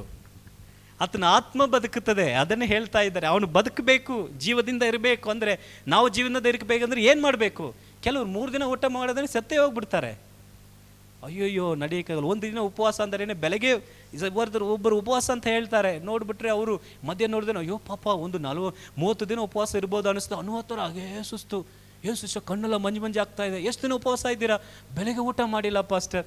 ಬೆಳಗ್ಗೆ ಊಟ ಮಾಡಿಲ್ಲ ಅಂತ ಇಷ್ಟೊಳಗಡೆ ಕಣ್ಣು ಮಂಜು ಆಗ್ತದೆ. ಕೆಲವ್ರು 1 ಊಟ ಬಿಟ್ರೇ ಆಗಲ್ಲ. ಅದು ಇಂಪಾರ್ಟೆಂಟ್. ಆ ಒಂದು ಹೊಟ್ಟೆಗೆ ತುಂಬ ಮುಖ್ಯ. ಅದು ಊಟ ಮುಖ್ಯ, ನೀರು ಮುಖ್ಯ. ಕೆಲವು ತಲೆ ಸುತ್ತಿ ಬಿದ್ದುಬಿಡ್ತಾರೆ, ತಕ್ಷಣ ನೀರೇ ಕೊಡ್ತಾರೆ. ಯಾಕೆ ನೀರಿಲ್ಲದೆ ಅವರು ತಲೆ ಸುತ್ತಿ ಬಿದ್ದಿರಬಹುದು. ಇದು ಎರಡು ತುಂಬ ಮುಖ್ಯ ಅಂತೀವಲ್ಲ, ದ ಇಂಪಾರ್ಟೆಂಟ್. ಅದಕ್ಕೆ ದೇವರು ಹೇಳ್ತಾ ಇದ್ದಾರೆ, ನೀವು ಹೇಗೆ ನಿಮ್ಮ ಊಟವನ್ನು, ನಿಮ್ಮ ನೀರು, ಕುಡಿಯುವಂಥ ನೀರನ್ನು ಮುಖ್ಯವಾದುದೇ ಅಂತ ಹೇಳ್ತೀರಲ್ಲ, ಹಾಗೆ ಅಲ್ಲ. ಯಾಕಂದರೆ ನನ್ನ ಮಾಂಸವೇ ನಿಜವಾದ ಆಹಾರ, ಅದೇ ನಿಜವಾದ ಆಹಾರ, ಅದು ಆತನ ಒಂದು ರಕ್ತವೇ ನಿಜವಾದ ಪಾನ. ಯಾಕೆ ನಾವು ಪ್ರಾಮುಖ್ಯತೆ ಕೊಡುವಂಥ ಈ ಆಹಾರ ನಮಗೆ ಈ ಲೋಕದಲ್ಲಿ ಬದುಕುವ ತನಕ ಅಷ್ಟೇ. ಈ ಒಂದು ಆಹಾರ, ನಾವು ತಿನ್ನುವಂಥ ಯೇಸು ಸ್ವಾಮಿಯ ದೇಹ ಅನ್ನುವಂಥ ಆಹಾರ, ಕುಡಿಯುವಂಥ ಪಾನವಾಗಿರುವಂಥ ಯೇಸು ಸ್ವಾಮಿಯ ರಕ್ತವು ನಮ್ಮನ್ನು ಈ ಲೋಕದಲ್ಲಿ ಮಾತ್ರವಲ್ಲ, ನಿತ್ಯದಲ್ಲಿಯೂ ನಮ್ಮನ್ನು ನಿಲ್ಲಿಸುವಂಥದ್ದಾಗಿದೆ. ಆಮೇಲೆ ನಿತ್ಯಕ್ಕೆ ಬಾಧ್ಯರನಾಗಿ, ಪಾಲುಗಾರರಾಗಿ ನಮ್ಮನ್ನು ಏನು ಮಾಡುತ್ತದೆ, ಮಾಡುವಂಥದ್ದಾಗಿದೆ. ಅಂದರೆ ಇಂಪಾರ್ಟೆಂಟ್, ಅದು ಮುಖ್ಯವಾದದ್ದು. ಅದನ್ನು ನಾವೇನು ಮಾಡಬೇಕು, ತಗೊಳ್ಬೇಕು. ಕೆಲವರೆಲ್ಲ ಯಾವ ಸಂಡೇ ಚರ್ಚಿಗೆ ಬಂದಿಲ್ಲ ಅಂದರೂ ಕಮ್ಯುನಿಯನ್ ಸಂಡೇ ಮಾತ್ರ ಚರ್ಚಿಗೆ ಬರ್ತಾರೆ. ಯಾಕೆ, ಹೇಗಾದ್ರೂ ಏನು ಮಾಡಿಬಿಡ್ಬಾರ್ದು, ನಿತ್ಯ ಜೀವ ಮಿಸ್ ಮಾಡಿಬಿಡ್ಬಾರ್ದು. ಹಾಗಾದ್ರೆ ನಾವು ಪ್ರತಿ ವಾರ ಕಮ್ಯುನಿಯನ್ ಇಡಬೇಕು. ಆ ಒಂದು ದಿನಕ್ಕೆ ಮಾತ್ರ ತಗೊಳ್ಬೇಕಂತ ಕಮ್ಯುನಿಯನ್ ಇಡ್ತಾ ಇಲ್ಲ. ಅದು ಕನೆಕ್ಟಿವಿಟಿ. ಪ್ರತಿ ವಾರ ಕೊಟ್ಟರೆ ಲೇಟ್ ಆಗಿಬಿಡುತ್ತೆ. ಅದುವೇ ನಮಗೆ ಒಂದು ದಿನ ಲೇಟ್ ಆದರೆ ನಮಗೆ ಆಗಲ್ಲ. ಅಯ್ಯೋ ತಲೆ ಸುತ್ತುತ್ತೆ, ಟೈಮ್ ಬೇರೆ ಆಗ್ತಾ ಇದೆ, ಈ ಪಾಸ್ಟ್ ಬೇರೆ ಎಳೀತಾ ಇದ್ದಾರೆ, ಈ ಬ್ರದರ್ ಬೇರೆ ಬಿಡ್ತಾ ಇಲ್ಲ, ಅಯ್ಯೋ ಅಂತ ನಮ್ಮ ಮನಸ್ಸು ಸುತ್ತಕೊಂಡು ಈಗ ಎವ್ರಿ ವೀಕ್ ಕಮ್ಯುನಿಯನ್ ಅಂತ ಇಟ್ಬಿಟ್ರೆ ಏನು ಮಾಡಲ್ಲ. ಯಾವ ಒಂದು ವಾರ ತಗೊಂಡೆ ಸಾಕು, ಪರಲೋಕಕ್ಕೆ ಹೋಗೋಕ್ಕೆ ನಾವು ರೆಡಿ ಅಂತ, ಟಿಕೆಟ್ ಅಂತ ಹೆಣ್ಮಕ್ಳು ಸಿದ್ಧ ಅಂತ ನೆನೆಸ್ಕೊಬಿಡ್ತೀವಿ. ಹಾಗೆ ಇಲ್ಲ. ಅದು ಏನಂದರೆ ದ ಸಿದ್ಧತೆ. ನಾವು ಪ್ರತಿ ಸಮಯ ತೆಗೆದುಕೊಳ್ಳುವಾಗೆಲ್ಲ ದ ಇಂಪಾರ್ಟೆಂಟ್ ಆಗಿ, ಅದು ದೇಹವೇ ಆಹಾರ, ಅದುವೇ ಆ ಒಂದು ಇದುವೇ ನನಗೆ ಬಾಣವಾಗಿದೆ ಎಂಬುದಾಗಿ ನೆನೆಸುವಂಥದ್ದು. ಅದೇ ನಿಜವಾದ ಆಹಾರ, ನಿಜವಾದ ಬಾಣ. 5ನೇದಾಗಿ ಯೋಹಾನ 6ನೇ ಅಧ್ಯಾಯ 57 ಮತ್ತು 58 ಓದಿ. ನಾನು ಅವನಲ್ಲಿ ಇರುತ್ತೇನೆ, ಜೀವ ಸ್ವರೂಪನಾದ ತಂದೆಯು ನನ್ನನ್ನು ಕಳಿಸಿಕೊಟ್ಟಿರಲಾಗಿ ನಾನು ತಂದೆಯಿಂದ ಜೀವಿಸುತ್ತೇನೆ, ಅದರಂತೆ ನನ್ನನ್ನು ತಿನ್ನುವವನೇ, ನೋಡಿ ಹೇಳ್ತಾ ಇದ್ದಾರೆ, ನನ್ನನ್ನು ತಿನ್ನುವವನು ನನ್ನಿಂದ ಜೀವಿಸುವನು. 58 ಓದಿ. ಪರಲೋಕದಿಂದ ಇಳಿದು ಬಂದ ರೊಟ್ಟಿ ಇದೇ. ನಿಮ್ಮ ಹಿರಿಯರು ಮನ್ನಾ ತಿಂದರು ಸತ್ತರು. ಇದು ಹಾಗೆ ಅಲ್ಲ. ಈ ರೊಟ್ಟಿಯನ್ನು ತಿನ್ನುವವನು ಸದಾ ಕಾಲ ಜೀವಿಸುವನು. ಆಮೆನ್. ಎಟರ್ನಲ್ ಲೈಫ್, ಸದಾ ಕಾಲ ಜೀವಿಸುವನು. ಯಾವಾಗ ಇವನ್ ಮನ್ನಾವನ್ನು ತಿಂದರು. ಮನ್ನಾ ಯಾವುದಂದ್ರೆ ಪರಲೋಕ ದೂತರ ಆಹಾರ. ದೇವರು ಅದನ್ನು ಇಸ್ರೇಲ್ ಜನರಿಗೆ ಅರಣ್ಯದಲ್ಲಿ ಕೊಟ್ಟರು. ಈವನ್ ವಿಲ್ಡರ್ನೆಸ್, ಏನು ಸಿಕ್ಕದೇ ಇರುವ ಸ್ಥಳದಲ್ಲಿ ಪರಲೋಕದ ಆಹಾರ ಸಿಗ್ತದೆ. ಅದನ್ನು ದೇವರು ಕೊಟ್ಟವರನ್ನು ಘೋಷಿಸಿದರು, ಆದರೆ ಅವರು ಸತ್ತರು. ಹೇಳ್ತಾ ಇದ್ದಾರೆ, ನಾನು ತಂದೆಯ ಮಾತನ್ನು ಕೇಳಿ ನಾನು ಹೇಗೆ ಬದುಕುತ್ತೇನೋ, ತಂದೆಯ ಮಾತನ್ನು ಕೇಳಿ ಹೇಗೆ ನಾನು ಜೀವದಿಂದ ಇರುತ್ತೇನೋ, ಹಾಗೆ ನನ್ನಲ್ಲಿ ತಿನ್ನುವವನು, ಹೇಳ್ತಾ ಇದ್ದಾರೆ, ನನ್ನನ್ನು ತಿನ್ನುವವನು, ನನ್ನ ಒಂದು ದೇಹವನ್ನು ತಿನ್ನುವವನು, ಆತನು ಏನು ಮಾಡುತ್ತಾನೆ, ಆತನು ಎಂದೆಂದಿಗೂ ಆತನು ಜೀವದಿಂದ ಇರುತ್ತಾನೆ. ಆಮೇನ್. The eternal life. ಆತನಿಗೆ ಮರಣನೇ ಇಲ್ಲ, ಸಾವೇ ಇಲ್ಲ. ನಮಗಾದರೆ ನಾವು ಸಾಯೋದಿಲ್ಲ ಅಂತ ಇಲ್ಲ, ಮನುಷ್ಯನಿಗೆ ಸಾವು ಉಂಟು, ಆದರೆ ಸಾವಿಲ್ಲ ಅಲ್ವಾ. ಸಾವು ಉಂಟು, ದೇಹಕ್ಕೆ ಸಾವು ಉಂಟು, ನಮ್ಮ ಒಂದು ಆತ್ಮಕ್ಕೆ ಸಾವಿಲ್ಲ, ಸಾಯೋದಿಲ್ಲ. ನಾವೆಲ್ಲ ಸಾಯೋದೇ ಇಲ್ಲ, ನಾವು ಪರಲೋಕಕ್ಕೆ ಹೋಗ್ತೇವೆ. ನಾವು ಜೀವದಿಂದ ಇರುವಾಗ ಈ ದೇಹ ಸತ್ತೋಗ್ತದೆ, ಆದರೆ ನಮ್ಮ ಆತ್ಮ ದೇವರ ಹತ್ರ ಬದುಕಿಯೇ ಇರ್ತದೆ. ಒಂದು ವೇಳೆ ದೇವರು ಬರುವಾಗ ಈ ದೇಹ ಕೆಳಗಡೆ ಹೋಗ್ತದೆ, ನಮ್ಮ ಆತ್ಮ ರೂಪಾಂತರ ಹೊಂದಿ ಹೋಗ್ತದೆ. ಹಾಗಂದರೆ ಇದು ನಾವಲ್ಲ, ಮೇಲ್ಗಡೆ ಇರುವಂಥ ಈ ಒಂದು ದೇಹ ನಾವಲ್ಲ, ಇದು ನಾವು ಬಾಡಿಗೆಗೋಸ್ಕರ ಹೊಂದಿರುವಂಥ ಒಂದು ಬಾಡಿಗೆ ಮನೆ ಥರ. ಈ ಒಂದು ಮಡಿಕಿನಲ್ಲಿ, ಈ ದೇಹ ಅನ್ನುವಂಥ ಮಡಿಕಿನಲ್ಲಿ ದೇವರ ಮಹಿಮೆಯನ್ನು ಹೊಂದಿದ್ದೇವೆ. ಗ್ಲೋರಿ ಆಫ್ ಗಾಡ್, ದೇವರ ಮಹಿಮೆಯನ್ನು ಈ ಒಂದು ದೇಹದಲ್ಲಿ ಹೊಂದಿದ್ದೇವೆ ಎಂಬುದಾಗಿ ದೇವರ ವಾಕ್ಯ ಹೇಳುತ್ತದೆ. ಹಾಗಂದರೆ ನಾವು ಅದನ್ನು ತಿನ್ನುವಾಗ, ಅದನ್ನು ಕುಡಿಯುವಾಗ ನಾವು ಬದುಕುತ್ತೇವೆ. ಆಮೇಲೆ ಯೇಸುಸ್ವಾಮಿ ಹೇಳಿದ ಹಾಗೆ, ಮನುಷ್ಯನ ರೊಟ್ಟಿಯಿಂದ ಮಾತ್ರವಲ್ಲ, ದೇವರ ವಾಕ್ಯದಿಂದ ಹೊರಡುವ ಪ್ರತಿಯೊಂದು ಮಾತಿನಿಂದ ಬದುಕುತ್ತಾನೆ. ಯಾರು ಬದುಕುತ್ತಾನೆ? ಮನುಷ್ಯನ ದೇಹ ಅಲ್ಲ, ಆತನ ಆತ್ಮ ಬದುಕುತ್ತದೆ, ಆತನ ಜೀವದಿಂದ ಇರುತ್ತಾನೆ. ಹಾಗಾದರೆ ನಮಗೆ ಕೊಡುವಂಥ ಬದುಕು, ನಾವು ತಿನ್ನುವಾಗ ನಾವು ಏನು ಮಾಡುತ್ತೇವೆ? ಜೀವಿಸುತ್ತೇವೆ ಎಂದು ಆತನು ಹೇಳಿದನು. ಆಮೇನ್. ಪಕ್ಕದಲ್ಲಿ ನೋಡಿ ಹೇಳಿ, ನೀವು ಜೀವವಾಗಿರಬೇಕಾ? ಅದಕ್ಕೆ ತಾನೇ ಸಿಸ್ಟರ್ ಇಷ್ಟೆಲ್ಲ ಕಷ್ಟಪಡ್ತೀವಿ. ಹೌದು, ಹಾಗಂದರೆ ನಾವು ಆತನ ಒಂದು ದೇಹವನ್ನು ತಿನ್ನಬೇಕು, ಆತನ ರಕ್ತವನ್ನು ಕುಡಿಬೇಕು. 6ನೇದಾಗಿ 1 ಕೊರಿಂಥ 10ನೇ ಅಧ್ಯಾಯ 16ನೇ ವಾಕ್ಯ ಮತ್ತು 17ನೇ ವಾಕ್ಯ. 1 ಕೊರಿಂಥ 10ನೇ ಅಧ್ಯಾಯ 16 ಮತ್ತು 17ನೇ ವಾಕ್ಯ. ನಾವು ದೇವಸ್ತೋತ್ರ ಮಾಡಿ ಪಾತ್ರೆಯಲ್ಲಿ ಪಾನ ಮಾಡುವುದು ಕ್ರಿಸ್ತನ ರಕ್ತದಲ್ಲಿ ಪಾಲುಗಾರರಾಗಿದ್ದೇವೆ ಅನ್ನುವುದನ್ನು ಸೂಚಿಸುತ್ತದಲ್ಲವೇ? ನಾವು ರೊಟ್ಟಿಯನ್ನು ಮುರಿದು ತಿನ್ನುವುದು ಕ್ರಿಸ್ತನ ದೇಹದಲ್ಲಿ ಪಾಲುಗಾರರಾಗಿದ್ದೇವೆ ಅನ್ನುವುದನ್ನು ಸೂಚಿಸುತ್ತದಲ್ಲವೇ? ರೊಟ್ಟಿಯು ಒಂದೇ ಆಗಿರುವುದರಿಂದ ಅನೇಕರಾಗಿರುವ ನಾವು ಒಂದೇ ದೇಹದಂತಿದ್ದೇವೆ. ಯಾಕಂದರೆ ನಾವೆಲ್ಲರೂ ಒಂದೇ ರೊಟ್ಟಿಯಲ್ಲಿ ಪಾಲು ತಕ್ಕೊಂಡು ತಿನ್ನುತ್ತೇವೆ. ಆಮೇಲೆ ನಾವೆಲ್ಲರೂ ಆ ಒಂದೇ ರೊಟ್ಟಿಯಲ್ಲಿ ಪಾಲು ತಕೊಂಡು ತಿನ್ನುತ್ತೇವೆ. ಅದೇ ನಾನು ಫಸ್ಟ್ ಹೇಳಿದೆ, ಹಾಗಲ್ಲ, ಒಂದೇ ಪಾತ್ರೆಯಾಗಿತ್ತು, ಅದು ಒನ್ನೆಸ್ ತೋರಿಸ್ತದೆ. ಏನದು ಒಂದೇ ಆಗಿದೆ. ನಾವು ಯಾವ ಒಂದು ಜನಾಂಗದವರಾಗಿ ಎಂಥ ಒಂದು ವ್ಯಕ್ತಿಯಾಗಿದ್ದರೂ ಕೂಡ ಪ್ರತಿಯೊಬ್ಬರು ಯೇಸು ಸ್ವಾಮಿಯ ದೇಹದಲ್ಲಿ ನಾವು ಪಾಲ್ಗೊಳ್ಳುವಾಗ ಆ ಒಂದೇ ದೇಹಕ್ಕೆ ಸೇರಿದವರಾಗಿ ನಾವಿದ್ದೇವೆ. ಆಮೇಲೆ ಆತನ ಒಂದು ರಕ್ತವನ್ನು ತೆಗೆದುಕೊಳ್ಳುವಾಗ ನಾವು ಆ ಒಂದೇ ರಕ್ತಕ್ಕೆ ಸೇರಿದವರಾಗಿದ್ದೇವೆ. There is no category in the blood of Jesus. ಯೇಸುವಿನ ರಕ್ತದಲ್ಲಿ ದ ಫಸ್ಟ್ ಉತ್ತಮವಾದದ್ದು, ಸ್ವಲ್ಪ ಕಡಿಮೆಯಾದದು, ಸ್ವಲ್ಪ ಬೆಲೆ ಕಡಿಮೆಯಾದದು ಎಂಬುದಾಗಿ ಯಾವುದೇ ಇಲ್ಲ. ಜೀಸಸ್ನ ದೇಹದಲ್ಲಿ ತುಂಬ ಹೈ ಕ್ವಾಲಿಟಿ, ಮೀಡಿಯಂ ಕ್ವಾಲಿಟಿ, ಚಿಕ್ಕ ಕ್ವಾಲಿಟಿ, ಇವ್ರಿಗೆಲ್ಲ ಮೀಡಿಯಂ, ಇವ್ರಿಗೆಲ್ಲ ಉನ್ನತ, ಇವ್ರಿಗೆಲ್ಲ ದೊಡ್ಡದು, ಇವ್ರಿಗೆಲ್ಲ ಸ್ಪೆಷಲ್ ಅನ್ನೋ ಥರ ಯಾವುದಿಲ್ಲ. ಎಲ್ಲರೂ ಪಾಲುಕೊಳ್ಳುವಾಗ, ಇನ್ಕ್ಲೂಡ್ ಸೇವಕರಾಗಿದ್ದರೂ ಕೂಡ ನಾವೆಲ್ಲರೂ ಒಂದೇ ದೇಹಕ್ಕೆ ಸೇರಿದವರು. ಆಮೇಲೆ ಕೆಲವು ಸತಿ ನೋಡಿ, ಒಂದು ಊರಿನಲ್ಲಿ ಅಣ್ಣ ತಮ್ಮಂದಿರು ಜಗಳ ಮಾಡ್ಕೊಂಡಿದ್ರು. ಒಳಗಡೆ ಎಷ್ಟೋ ಹೊಲಸಂಚು ಜಗಳ ನಡೀತಾ ಇದ್ರು ಕೂಡ ಹೊರಗಡೆ ಒಂದು ಜಗಳ ಬರುವಾಗ ಅಣ್ಣ ತಮ್ಮಂದಿರು ಬಿಟ್ಕೊಡೋದಿಲ್ಲ. ಅವ್ರೇನು ಮಾಡ್ತಾರೆ, ನಾವು ಜಗಳ ಮಾಡಿದ ಅವ್ರು ನನ್ನ ಅಣ್ಣ, ನನ್ನ ತಮ್ಮ ಅಂತೀವಿ. ಯಾಕೆ? ಒಂದೇ ರಕ್ತದ ಸೇರಿದವ್ರು ಏನು ಮಾಡ್ತಾರೆ, ಒಳಗಡೆ ಒಡೆದಾಡ್ಕೊಳ್ತಾರೆ. ಆದರೂ ಹೊರಗಡೆ ಅವರು ಬರುವಾಗ ಅವ್ರು ಏನು ಮಾಡೋದಿಲ್ಲ, ಬಿಟ್ಕೊಡೋದಿಲ್ಲ. ಯಾಕೆ?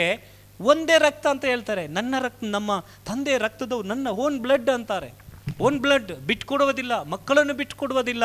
ಯಾಕೆ? ಓನ್ ಬ್ಲಡ್, ತನ್ನ ಓನ್ ಬ್ಲಡ್, ಸ್ವಂತ ರಕ್ತವನ್ನು ಏನು ಮಾಡಲ್ಲ, ನಾರ್ಮಲ್ ಆಗಿ ಯಾರು ಬಿಟ್ಕೊಡುವುದಿಲ್ಲ. ತುಂಬ ಸೂಪರ್ ನೆಟಿವ್ ಆಗಿ ಕೆಲವರು ಇರ್ತಾರೆ, ಅವರೆಲ್ಲ ಬಿಟ್ಕೊಡ್ತಾರೆ, ಅದು ಬೇರೆ ವಿಚಾರ. ಬಟ್ ನಿಜವಾಗ್ಲೂ ಏನು ಮಾಡಲ್ಲ ಅಂದರೆ, ತಮ್ಮ ಸ್ವಂತ ರಕ್ತದವ್ರನ್ನ ಏನು ಮಾಡಲ್ಲ, ಬಿಟ್ಕೊಡೋದಿಲ್ಲ. ಅದರ್ಥದಲ್ಲಿ ಹೇಳಲ್ಪಡ್ತಾ ಇದೆ, ನಾವು ಯೇಸುವಿನ ದೇಹಕ್ಕೆ ಸೇರಿದ ಒಂದೇ ಅವರು, ಯೇಸುವಿನ ರಕ್ತಕ್ಕೆ ಸೇರಿದ ಒಂದೇ ದೇಹಕ್ಕೆ ಸೇರಿದವರು. ಹಾಗಂದರೆ ನಾವು ಬೇರೆ ಬೇರೆ ಅಲ್ಲ. ಇದನ್ನು ಹೇಳಿದ ಮೇಲೆ ಪೌಲನು ದೊಡ್ಡ ಗುಪ್ತ ಕಾರ್ಯವನ್ನು ಹೇಳ್ತಾ ಇದ್ದಾರೆ. ಯೇಸು ಸ್ವಾಮಿ ಸಭೆಗೆ ಆತನು ಶಿರಸ್ಸಾಗಿದ್ದಾನೆ, ಸಭೆಯ ಎಲ್ಲರೂ ದೇಹವಾಗಿದ್ದೇವೆ. ಸಭೆಯಲ್ಲಿರುವ ಆ ದೇಹದಲ್ಲಿ ಪ್ರತಿಯೊಂದು ಅಂಗಗಳಾಗಿರುವಂಥ ನಾವು ಒಬ್ಬೊಬ್ಬರು ಒಂದೊಂದು ಅಂಗವಾಗಿದ್ದೇವೆ, ಆದರೆ ಒಂದೇ ದೇಹವಾಗಿದ್ದೇವೆ. Amen. We are all in one body in Christ. ಯೇಸು ಕ್ರಿಸ್ತನಲ್ಲಿ ಒಂದೇ ದೇಹವಾಗಿದ್ದೇವೆ. ಹಾಗಾದರೆ ಬೇರೆ ಯಾರೂ ಇಲ್ಲ, ಬೇರೆ ಯಾವುದೂ ಇಲ್ಲ. ನಾವು ಹೊರಗಡೆ ನಮ್ಮ ಒಂದು ಭಾರತ ಇತಿಹಾಸದಲ್ಲಿ ಹಿಂದಿರುಗಿ ನೋಡುವಾಗ ಅದರಲ್ಲಿ ಕೆಲವು ಕ್ಯಾಟಗರೀಸನ್ನು ಇಟ್ಟಿದ್ದಾರೆ. ತಲೆಯಿಂದ ಬಂದವರು, ಭುಜದಿಂದ ಬಂದವರು, ಕೆಳಗಡೆ ಕಾಲಿನಿಂದ ಬಂದವರು. There is a differentiate. ಅವ್ರು ಮಾಡಿ ಅವರೇ ಉನ್ನತರು, ಇವರು ಭುಜದಲ್ಲಿ ಬಂದವರು ಯುದ್ಧ ಮಾಡಬೇಕು, ಕೆಳಗಡೆ ಬಂದವರು ಎಲ್ಲ ಕೆಳಗಡೆ ಕೆಲಸ ಮಾಡಬೇಕು. ಈ ಒಂದು ವ್ಯತ್ಯಾಸ ಇಲ್ಲ. ಇದು ಇವರು ಮನುಷ್ಯನ ಏರ್ಪಡಿಸಿಕೊಂಡಿದ್ದು. ಹೀಗೆಲ್ಲ ಕ್ರಿಸ್ತನಲ್ಲಿ ದೊಡ್ಡವರು ಅಂತ ಇಲ್ಲ, ಚಿಕ್ಕವರು ಅಂತ ಇಲ್ಲ, ಐಶ್ವರ್ಯವಂತನು ಅಂತ ಇಲ್ಲ, ಬಡವನು ಅಂತ ಇಲ್ಲ. ನಾವು ಬಂದು ಆತನ ದೇಹದಲ್ಲಿ ಪಾಲುಕೊಳ್ಳುವಾಗ, ಆತನ ರಕ್ತವನ್ನು ತೆಗೆದುಕೊಳ್ಳುವಾಗ we are in one body. ಆಮೇಲೆ ನಾವು ಒಂದೇ ದೇಹವಾಗಿದ್ದೇವೆ, ಒಂದೇ ರಕ್ತಕ್ಕೆ ಸೇರಿದವರಾಗಿದ್ದೇವೆ. ಬೇರೆ ಬೇರೆ ಕ್ಯಾಟಗರಿಯಾಗಿ ದೇವರು ಮಾಡಿಲ್ಲ. ಒಂದೇ ದೇಹ, ಒಂದೇ ರಕ್ತ. ಆಮೇಲೆ ಕೊನೆಯದಾಗಿ ಒಂದು ಕಾರ್ಯವನ್ನು ನೋಡಿ ನಾವು ಪ್ರಾರ್ಥನೆ ಮಾಡೋಣ. 1 ಕೊರಿಂಥ 11ನೇ ಅಧ್ಯಾಯ 24ನೇ ವಾಕ್ಯದಿಂದ 26ನೇ ವಾಕ್ಯದವರೆಗೂ. 1 ಕೊರಿಂಥ 11 24 26. ಇದು ನಿಮಗೋಸ್ಕರವಾಗಿರುವ ನನ್ನ ದೇಹ, ಇದು ನಿಮಗೋಸ್ಕರ ಆಗಿರುವಂತ ನನ್ನ ದೇಹ, ನನ್ನನ್ನು ನೆನೆಸಿಕೊಳ್ಳುವುದಕ್ಕೋಸ್ಕರ ಹೀಗೆ ಮಾಡಿರಿ ಅಂದನು. ಆಮೇನ್. ಹೇಳ್ತಾ ಇದ್ದೇನೆ, ನನ್ನನ್ನು ನೆನೆಸಿಕೊಳ್ಳುವುದಕ್ಕೋಸ್ಕರ ಇದನ್ನ ಮಾಡಿರಿ ಎಂಬುದಾಗಿ ಹೇಳಿದನು. ಊಟವಾದ ಮೇಲೆ ಆತನು ಅದೇ ರೀತಿಯಾಗಿ ಪಾತ್ರೆಯನ್ನು ತೆಗೆದುಕೊಂಡು, ಈ ಪಾತ್ರೆಯು ನನ್ನ ರಕ್ತದಿಂದ ಸ್ಥಾಪಿತವಾದ ಹೊಸ ಒಡಂಬಡಿಕೆಯನ್ನು ಸೂಚಿಸುತ್ತದೆ. ನೀವು ಇದರಲ್ಲಿ ಪಾನ ಮಾಡುವಾಗ ಎಲ್ಲ ನನ್ನನ್ನು ನೆನೆಸಿಕೊಳ್ಳುವುದಕ್ಕೋಸ್ಕರ ಪಾನ ಮಾಡಿರಿ ಅಂದನು. ಪಾನ ಮಾಡಿರಿ ಅಂದನು. ನೀವು ಈ ರೊಟ್ಟಿಯನ್ನು ತಿಂದು ಈ ಪಾತ್ರೆಯಲ್ಲಿ ಪಾನ ಮಾಡುವಷ್ಟು ಸಾರಿ ಕರ್ತನ ಮರಣವನ್ನು ಆತನು ಬರುವ ತನಕ ಪ್ರಸಿದ್ಧಿಪಡಿಸುತ್ತೀರಿ. ಆಮೆನ್. ಈ ಒಂದು ಕಮ್ಯುನಿಯನ್ ತೆಗೆದುಕೊಳ್ಳುವ ಸಮಯದಲ್ಲಿ ಎಲ್ಲ ನಾವು ಏನು ಮಾಡ್ತಾ ಇದ್ದೀವಿ ಅಂದರೆ, ಈ ರಕ್ತವನ್ನು ಪಾನ ಮಾಡುವ ಸಮಯಗಳೆಲ್ಲ ಒಂದು ಕ್ರಿಸ್ತನನ್ನ ನೆನೆಸ್ತಾ ಇದ್ದೇವೆ. ಪಕ್ಕದಲ್ಲಿ ನೋಡಿ, ಅಲ್ಲಿ ಕ್ರಿಸ್ತನನ್ನ ನೆನೆಸ್ತಾ ಇದ್ದೇವೆ. ಪಕ್ಕದಲ್ಲಿ ನೋಡಿ, ಅಲ್ಲಿ ಕ್ರಿಸ್ತನನ್ನ ನೆನೆಸ್ತಾ ಇದ್ದೇವೆ. ಏನು ನೆನೆಸ್ತಾ ಇದ್ದೇವೆ? ಆತನು ಪಾಡು ಮರಣಗಳನ್ನು, ಆತನು ನಮಗೋಸ್ಕರ ಶಿಲುಬೆಯಲ್ಲಿ ಮಾಡಿ ಮುಗಿಸಿದ ಕಾರ್ಯಗಳನ್ನು ಪ್ರತಿ ಕ್ಷಣ ಅದನ್ನು ನೆನೆಸ್ತಾ ಇದ್ದೇವೆ. ಯೇಸು ಕ್ರಿಸ್ತನು ಈ ಒಂದು ದೇಹವನ್ನು, ಈ ಒಂದು ರಕ್ತವನ್ನು ಸಾಮಾನ್ಯವಾಗಿ ಕೊಡಲಿಲ್ಲ. ಆತನು ನನಗೋಸ್ಕರ ತ್ಯಾಗದಿಂದ ಕೊಟ್ಟನು. ಆಮೇಲೆ ಇದನ್ನು ನಾವು ತೆಗೆದುಕೊಳ್ಳುವ ಸಮಯದಲ್ಲೆಲ್ಲ ಏನು ಮಾಡುತ್ತಾ ಇದ್ದೇವೆ? ಇದನ್ನು ನಾವು ನೆನಪು ಪಡಿಸಿಕೊಳ್ತಾ ಇದ್ದೇವೆ.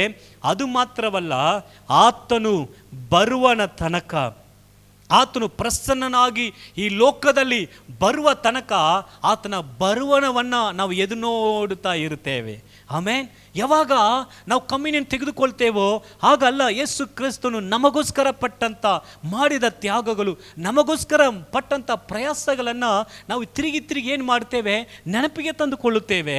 ಅದು ಮಾತ್ರವಲ್ಲ, ನನ್ನನ್ನು ಪರಲೋಕಕ್ಕೆ ಕರೆದುಕೊಂಡು ಹೋಗೋದಕ್ಕಾಗಿ ಯೋಹನ 14ನೇ ಅಧ್ಯಾಯದಲ್ಲಿ ಯೇಸು ಸ್ವಾಮಿ ಹೇಳಿದರು, 1-4 ವಾಕ್ಯಗಳು ಓದಿ ನೋಡುವಾಗ, ನಿಮಗೋಸ್ಕರ ಒಂದು ಸ್ಥಳವನ್ನು ನಾನು ಸಿದ್ಧ ಮಾಡಲು ಹೋಗುತ್ತೇನೆ, ಹೋಗಿ ಅದನ್ನು ಸಿದ್ಧ ಮಾಡಿ ಮುಗಿಸಿದ ಮೇಲೆ ನಾನು ಹಿಂದಿರುಗಿ ಬರುತ್ತೇನೆ, ಬಂದು ನಿಮ್ಮನ್ನೆಲ್ಲ ಆ ಸ್ಥಳಕ್ಕೆ ನಾನು ಏನು ಮಾಡ್ತೇನೆ? ಕರೆದುಕೊಂಡು ಹೋಗ್ತೇನೆ ಎಂಬುದಾಗಿ ಹೇಳಿದ ಆ ಒಂದು ಯೇಸು ಸ್ವಾಮಿ ತಿರುಗಿ ಬರಲಿದ್ದಾರೆ. ಇಷ್ಟೇ ನಮ್ಮ ಜೀವನ ಅಲ್ಲ, ನಾವು ಆತನ ಸಂಗಡ ಪರಲೋಕಕ್ಕೆ ಸೇರಿ ಹೋಗಲಿದ್ದೇವೆ. ಅದರಿಂದ ಅದನ್ನು ತೆಗೆದುಕೊಳ್ಳುವ ಸಮಯಗಳಲ್ಲೆಲ್ಲ ಇಷ್ಟೇ ನನ್ನ ಜೀವನ ಅಲ್ಲ, ಯೇಸು ಸ್ವಾಮಿ ತಿರುಗಿ ಬರಲಿದ್ದಾರೆ. ಆಮೇಲೆ ಯೇಸು ಸ್ವಾಮಿ ತಿರುಗಿ ಬರಲಿದ್ದಾರೆ. ಅದರಿಂದ ಅದನ್ನು ನೆನೆಸ್ಕೊಂಡು ನಮ್ಮ ನೆನಪನ್ನು, ನಮ್ಮ ಮೈಂಡನ್ನು ಏನು ಮಾಡ್ತೇವೆ? ಯೇಸು ಸ್ವಾಮಿಯಿಂದ ತುಂಬಿಸ್ತೇವೆ. ಆತ ನನಗೋಸ್ಕರ ಬರಲಿದ್ದಾನೆ, ಆತ ನನಗೋಸ್ಕರ ಸತ್ತನು, ನನಗೋಸ್ಕರ ತ್ಯಾಗ ಮಾಡಿದನು, ನನಗೋಸ್ಕರ ಎಲ್ಲವನ್ನು ಮಾಡಿ ಮುಗಿಸಿದರು. ಇಷ್ಟೇ ಅಲ್ಲ, ಆತನು ತಿರುಗಿ ಬರಲಿದ್ದಾನೆ, ಬಂದು ನನ್ನನ್ನು ಆತನ ಸ್ಥಳಕ್ಕೆ ನನ್ನನ್ನು ಕರೆದುಕೊಂಡು ಹೋಗಲಿದ್ದಾನೆ ಎಂಬುದಾಗಿ ತಿರುಗಿ ಇದರ ಬಗ್ಗೆ ನಮ್ಮ ನೆನಪಿನಲ್ಲಿ ಏನು ಮಾಡಲಿದ್ದೇವೆ? ತುಂಬಿಸಲಿರುತ್ತೇವೆ. ಆಮೆನ್. ಹಾಲೆಲೂಯಾ. ಅದರಲ್ಲಿ ಒಂದೇ ವಾಕ್ಯವನ್ನು ಓದಿ ಪ್ರಾರ್ಥನೆ ಮಾಡೋಣ. ಲೂಕ 22:19-22 ವಾಕ್ಯಗಳು ನೋಡುವಾಗ ಅಲ್ಲಿನೂ ಯೇಸು ಸ್ವಾಮಿ ಹೇಳುವಾಗ ಹೇಳುತ್ತಾರೆ, ಲೂಕ 22:19-20, ಬಳಿಕ ಆತನು ರೊಟ್ಟಿಯನ್ನು ತೆಗೆದುಕೊಂಡು ಸ್ತೋತ್ರ ಮಾಡಿ ಮುರಿದು ಅವರಿಗೆ ಕೊಟ್ಟು, ನಿಮಗೋಸ್ಕರ ಕೊಟ್ಟಿರುವ ನನ್ನ ದೇಹ ನೋಡಿ, ನನ್ನನ್ನು ನೆನೆಸಿಕೊಳ್ಳುವುದಕ್ಕೋಸ್ಕರ ಹೀಗೆ ಮಾಡಿರಿ ಅಂದನು. 20ನೇ ವಾಕ್ಯ. ಊಟವಾದ ಮೇಲೆ ಆತನು ಅದೇ ರೀತಿಯಾಗಿ ಪಾತ್ರೆಯನ್ನು ತೆಗೆದುಕೊಂಡು, ಈ ಪಾತ್ರೆಯು ನಿಮಗೋಸ್ಕರ ಸುರಿಸಲ್ಪಡುವ ನನ್ನ ರಕ್ತದಿಂದ ಸ್ಥಾಪಿಸವಾಗುವ ಹೊಸ ಒಡಂಬಡಿಕೆಯನ್ನು ಸೂಚಿಸುತ್ತದೆ.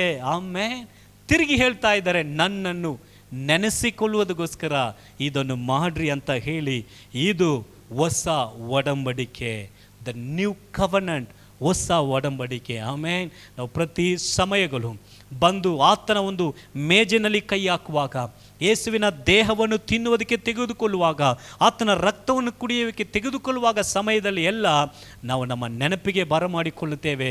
ಏನಂದರೆ, ನನ್ನ ಕರ್ತನು, ನನ್ನ ರಕ್ಷಕನು, ಆತನು ನನಗೋಸ್ಕರ ಶಿಲುಬೆ ಮೇಲೆ ತೋರಿಸಿದ ಆತನ ಪ್ರೀತಿಯ ಮೂಲಕ ತೋರಿಸಿದ ಎಲ್ಲ ಕಾರ್ಯವನ್ನು ನೆನೆಸಿ ನಾವು ಹೇಳುತ್ತೇವೆ, ಆತನು ತಿರುಗಿ ಬರಲಿದ್ದಾನೆ. ಓ, ಆತನ ಒಂದು ಸಮ್ಮುಖಕ್ಕೆ ನನ್ನನ್ನು ಕೂಡ ಕರೆದುಕೊಂಡು ಹೋಗಲಿದ್ದಾನೆ ಅನ್ನುವುದನ್ನು ತಿರುಗಿ ನಮ್ಮ ನೆನಪಿಗೆ ಬರಮಾಡಿಕೊಳ್ಳುತ್ತೇವೆ. ಒಂದು ನಿಮಿಷ ಇರುವಂಥ ಸ್ಥಳದಲ್ಲಿ ಹಾಗೆ ಎದ್ದು ನಿಂತುಕೊಂಡ ಪ್ರಾರ್ಥನೆಯೊಟ್ಟಿಗೆ ಇವತ್ತು ಕರ್ತನ ಮೇಜೆಯನ್ನು, ಆತನ ಒಂದು ದೇಹವನ್ನು, ಆತನ ಒಂದು ರಕ್ತವನ್ನು ನಾವು ಪಾಲುಗೊಳ್ಳಲಿದ್ದೇವೆ. ಆಮೆನ್. ಬಸ್ಕವಾಗಿ ಹೇಳಲ್ಪಟ್ಟ ಆ ಒಂದು ನೆರಳು ಹಾಗೆ ಕ್ರಿಸ್ತನ ಶಿಲುಬೆ ಮೂಲಕವಾಗಿ ನೆರವೇರಿತು. ಹಾಗಂದರೆ ನಮ್ಮ ಬಸ್ಕದ ಕುರಿಮರಿ ಒಂದೇ ಸಾರಿ ತಿರುಗಿ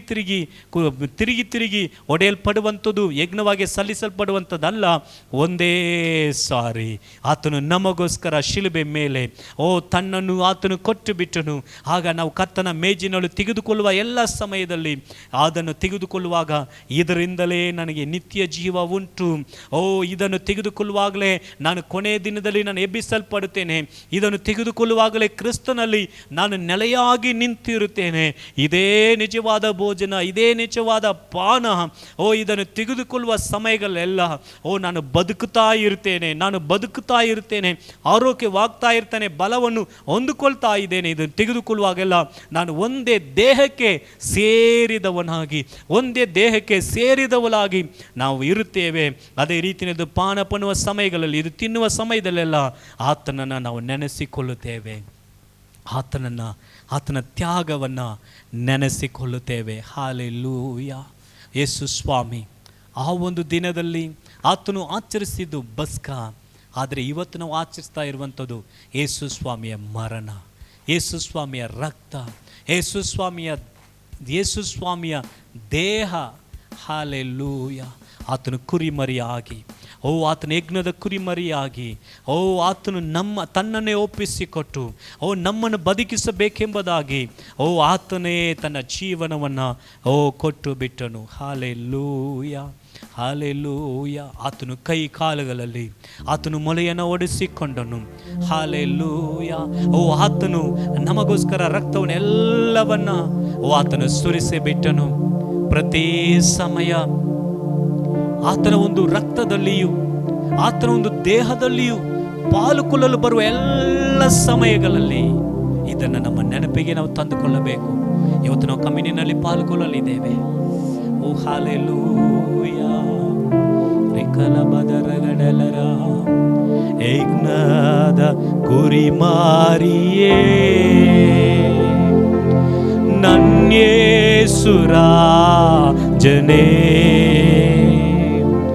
ನನ್ನನ್ನು ಬದುಕಿಸಲು ನೀಯಂದು ಬಲಿಯಾದೆ.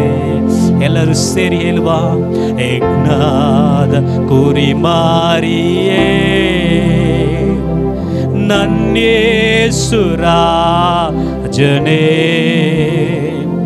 ನನ್ನನ್ನು ಬದುಕಿಸಲು ನೀಯೊಂದು ಬಲಿಯಾದೆಯೇ.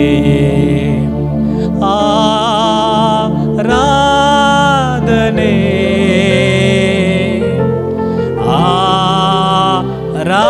ಆರಾಧನೆ,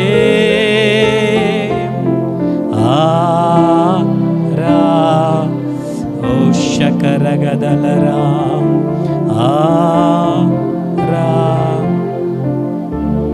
ಮುಲ್ಕಿರೀಟವ ತರಿಸಿಕೊಂಡೆ, ಚಾಟಿಯ ಹೊಡೆತ ಹೊಡೆಸಿಕೊಂಡೆ, ಮುಲ್ಕಿರೀಟವ ತರಿಸಿಕೊಂಡೆ, ಚಾಟಿಯ ಹೊಡೆತ ಹೊಡೆಸಿಕೊಂಡೆ, ಅಪಹಾಸ್ಯವಾ ಸಾಯಿಸಿಕೊಂಡೆ, ಮುಖಕ್ಕೆ ಹೋಗಿಸಿಕೊಂಡೆ, ಅಪಹಾಸ್ಯವಾ ಸಾಯಿಸಿಕೊಂಡೆ, ಮುಖಕ್ಕೆ ಹೋಗಿಸಿಕೊಂಡೆ.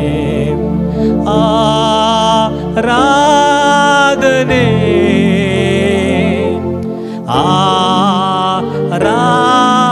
ಆರಾಧನೆ,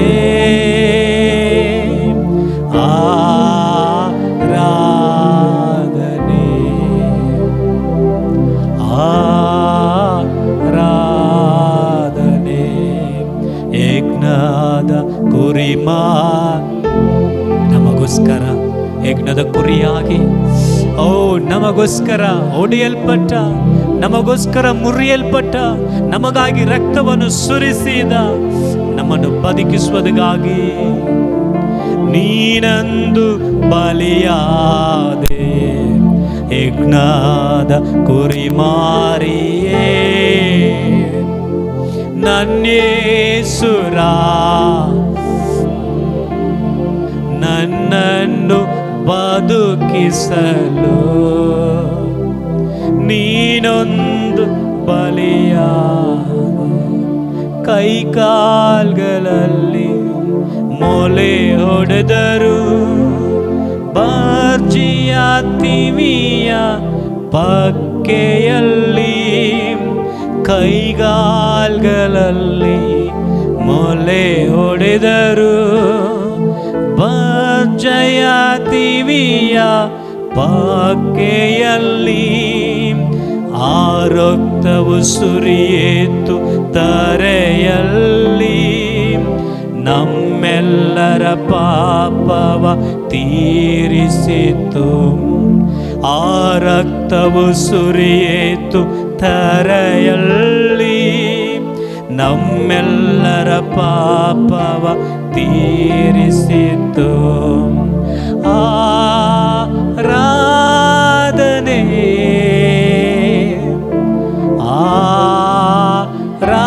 ಆರಾಧನೆ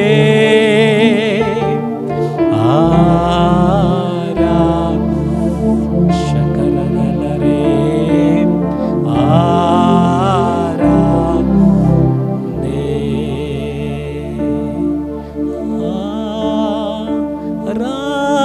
ಆರಾಧನೆ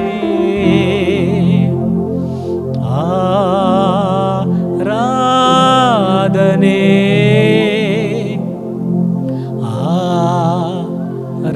ಆರಾಧನೆ.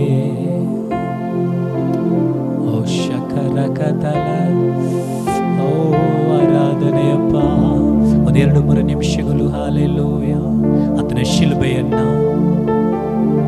ನಮಗೋಸ್ಕರ ಮುಖಕ್ಕೆ ಮುಗಿಸಿಕೊಂಡ, ನಮಗೋಸ್ಕರ ತಲೆಗೆ ಕಿರೀಟವನ್ನ ಧರಿಸಿಕೊಂಡ ಆತನನ್ನ ನಮ್ಮ ಕಣ್ಣುಗಳು ಕಾಣಲಿ. ಆತನ ದೇಹವನ್ನ ಕಿತ್ತು ತಿನ್ನುತ್ತಾ ಇದ್ದೇವೆ. ಆತನ ದೇಹ, ಆತನ ರಕ್ತವನ್ನ ಕುಡಿಯುತ್ತಾ ಇದ್ದೇವೆ. ಆತನ ಮರಣವನ್ನ ನೆನೆಸ್ತಾ ಇದ್ದೇವೆ. ಆತನ ತ್ಯಾಗವನ್ನ ನೆನೆಸ್ತಾ ಇದ್ದೇವೆ.